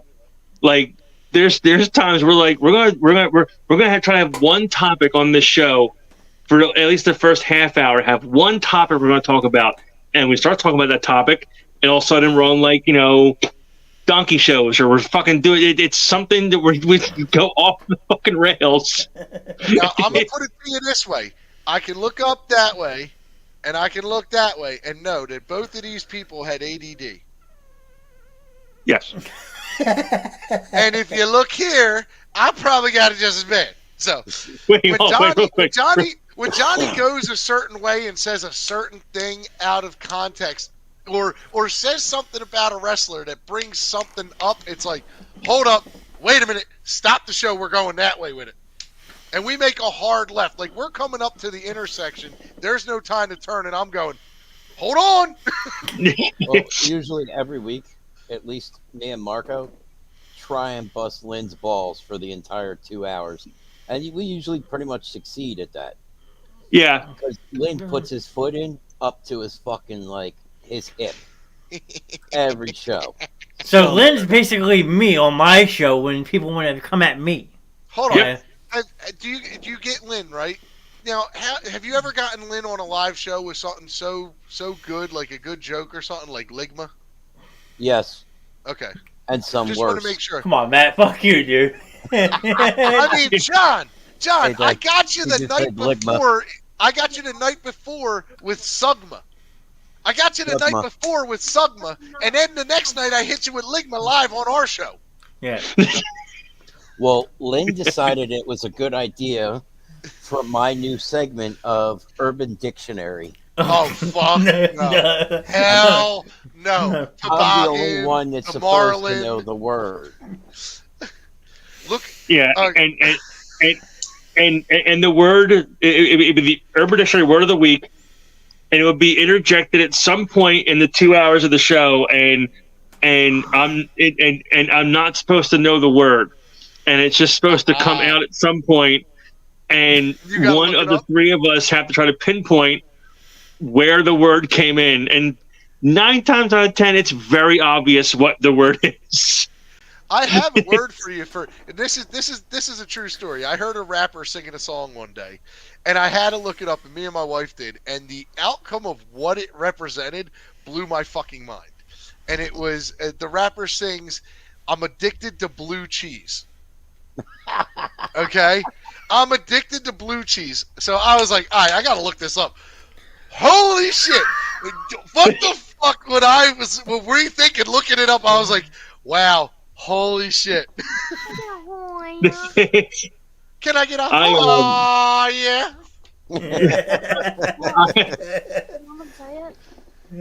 One of my one of my what the hell is the there's one that I there was the John Cena is one that I saw on Urban Dictionary one time. There was The Angry Dragon. what happened? The Angry Dragon. That's Angry Dragon. The very first night that Johnny had me on one of his shows with Morgan, I turned around and got him with Colorado Campfire. I made him look that one up, and then he read it, and that was it. He was done for the rest of the night. Not hard to do anymore. Okay, I get picked on a lot. Yeah, but see, here's the problem. As being the host of the show, okay, we see all these hosts on daytime TV. Ellen DeGeneres fucking has people scared all the fucking time. Like, Diddy's not scared of clowns. I'm from the hood. I ain't scared of clowns. Pennywise comes out, scares the shit out. This one pops out of a box, scares the shit out. You know, as many as hosts get over on us, I think it's time for some payback. Yes. Yeah, 100%. And you know, as and Johnny, I hate to agree, but he is 100% right. As the host of the show, we are susceptible, and we are the butt of all of the jokes. No. Right here. Wait, hold on. Right here is thinking the same thing right now. Somebody, and we won't say who, decided, yeah, it'd be a great idea if Grimm had the ability to create new segments on the show. Whose fault was that? I wonder who? Ah, he deleted. What the hell? That sounds like something I would do. Now, see, wait. I gotta say this. That was your own fault, number one. Number one. Because you know what that man's capable of. Because I can look at him and go, yeah, no, you ain't creating shit. And you just shot yourself in the foot. I'm like, yeah, you just fucked up badly. You know what he said? This is what Rev said when you said that. He goes, fucking around and find out. Yeah. I was listening this morning when I was out. I had Preston and Steve on. And fuck Preston and Steve. I can't listen to them no more. They got too commercial. There's Steve stole something from us. There's nothing that I enjoy more than when a joke falls flat, and the awkward silence that happens after there's no laugh. Like it's great when it's a comedian that it happens to. I watch a lot of Jim Norton clips on Twitter of him doing crowd work material, working on new jokes, and then he'll say something, and there's just no reaction, and it's him trying to just win the crowd back. And Casey Boy was saying something. They're talking about Stained, the band Grimm, and he goes. He said, "I'm not a big fan of them, but what I like about this new album they're putting out is they have two sound engineers for it. They have a Russian one and a Czech one too." And the absolute silence on the radio. That was the dumbest joke they could have ever done. Yeah, I know. But the absolute dead air silence of no one even chuckling at that joke. And then his Casey coming in and going, "I'm not apologizing," was the best part of it, where he's like, "I'm telling an awful joke, and I'm not apologizing for this awful joke. You all heard it." And even me hearing it, and I'm a fan of awful, dumb dad jokes. They're what I live off of. They sustain me through the course of my day. Yeah. But even me in my car, I'm like... I mean, you guys have probably done worse than the Australian radio show that the guy goes, "Someone get her a towel. It's Come On Eileen." Oh my God. Have you not seen that clip? No. Oh my God. Tonight, after we end this show, you need to go on and look it up about the Australian radio show that did that. They were literally standing there getting ready for a show, and I don't know if it was like full radio or just like what we're doing here. And the guy just goes, and I wish I could do his accent perfectly. He goes, "Someone get her a towel. It's come on, Eileen." And everybody's face just drops. You got to watch it. Like, I don't do it no justice, but I mean, we were sitting there at work talking about it today because as you know, during the workday, we joke around, we shoot shit. And somebody had like an older school station on, and I'm sitting there, and Salt and Pepper comes on, and I'm sitting there, you know, yeah, there it is, look. That's exactly what I was doing in the shop. And all of a sudden, everybody's laughing, and everybody's like, "Oh, that's like the Australian guys." And I said, "What, the ones that said about the towel?" And my boss brought it up on his phone, and everybody's watching it, and they're like, "What?" That's no worse than the other night. There's a mom joke out there, and I guess it's on TikTok or whatever. And Shannon was showing it to me. It's the season of giving. So I gave a home So she gave a home to 10,000 kids. to 10,000 kids that night. Yes, I love that. That's like the one about the girl with braces. How she's her husband's family's behind bars.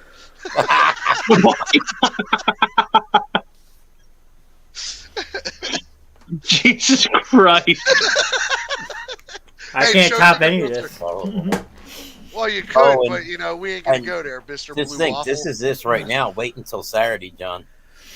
Yep, I mean, What? yeah. So We're not going to be in Facebook prison. We're going to real prison. since you're bringing up radio clips, and because I can't say what was said on this radio clip, because we will definitely get Facebook banned for it. 100%. Radio clip. It was from Opie and Anthony on Sirius XM, and it's Louis C.K. and Patrice O'Neill. Oh boy. And Patrice is going through the history of the word kike, and how when Jewish people came to the U.S., the mark they gave it was called a kikel, and it got shortened up into what's now is the slur for Jewish people. And then Louis turns to him and he goes, "Do you know where the N-word came from?" But he said the word. Yeah, Like, he didn't say the N-word. He's like, "Do you know where it came from?" the word. And then he goes in this whole thing, and Patrice is fucking howling. It is one of my favorite clips, because Patrice he's cackling with laughter because of Louis C.K.'s explanation of how this word came about, and it's so outrageous and over the top and just so out there. And Patrice he's one comedian that I miss so much, because he did not give a flying fuck. He just said whatever the hell he wanted to say, regardless of anybody's feelings. Because he could answer that question. Do you know who the fuck I am? Yes. And with that being said, guys, I unfortunately do have to bail out. I have to bail out of the ring right now. As do I. I have work in the morning. I have work in the morning, and let me tell you something. The past 2 days have been hell at work because it's been busy, and I'm running on like low sleep anyway for the past 4 days. So agreed, man. I feel you.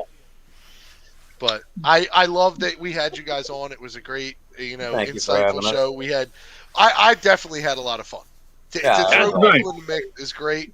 And guys, have fun on Saturday. Yes, thank you. Everybody who is watching this right now, make sure you go follow our show on Facebook, facebook.com/Verge of Sanity Radio. Johnny's been tagging us all week, which is super awesome, and we appreciate it. Yeah. And tune in this Saturday, because Mr. Knast is joining us in the studio for, I believe, our full show. We were done at 1 o'clock, so I think we're at least for the first hour and change. Maybe I'll talk. Hopefully, I'll be able to talk a little bit more. Yes, and yes. Tomorrow night, I will be live over on my Twitch channel. I will be streaming Call of Duty, having some fun, and you guys know that if you know what happened on this show with the conversations that go on 90% of the time, and the anger and humility go over there. Yeah. So, He's Well, online. I make sure you have Johnny send me your Twitch information, and I'll give you a Right there. follow on Twitch. Is Yeah. his name right there? yeah, what the name you see? Wait, hold on. Am I doing it right? Oh, the right there. DarthNexxu5. Yeah, Yep. right there. Yeah, Well, it's okay. Yeah, Like I used the 5 as the S because I was trying to be like Prince. You know what I'm saying? I had to identify myself. Free nude prints. But There you go. another callback to an old thing on our show. But Johnny, I had fun. I appreciate you for bringing us on.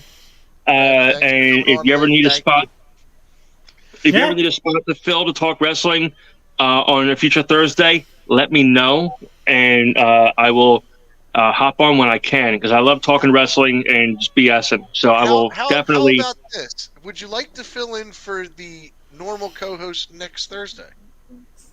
And that would be you. Yeah, Yeah, that would be me. that's he's my normal co-host. I believe so. Yes, I'll let you know 100% once we're Okay. done here. 'Cause I make sure. I think I'm off next Thursday, so that should work. All right, Okay, just let me yeah, know. just let us know. Definitely will, man. But guys, thank you very much for having us. I appreciate it. And Johnny, I will see you in 2 days Yep. Pretty for much. the train derailing that is Verge Radio.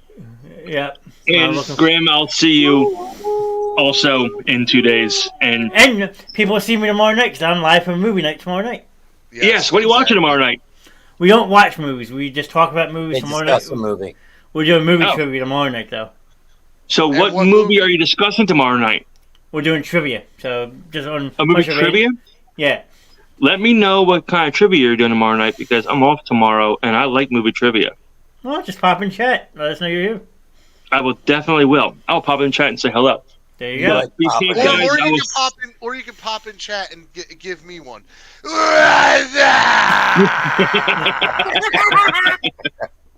But other than that, hope everyone enjoyed the show. I'm going to hit the end now. Everyone have a good night. Thanks again to Rev Grim, Lynn, and Darth for joining the fun. I didn't Adios. talk much, but hope everyone enjoyed it. Have a good night. Thanks, guys. See you later. Peace, see you guys.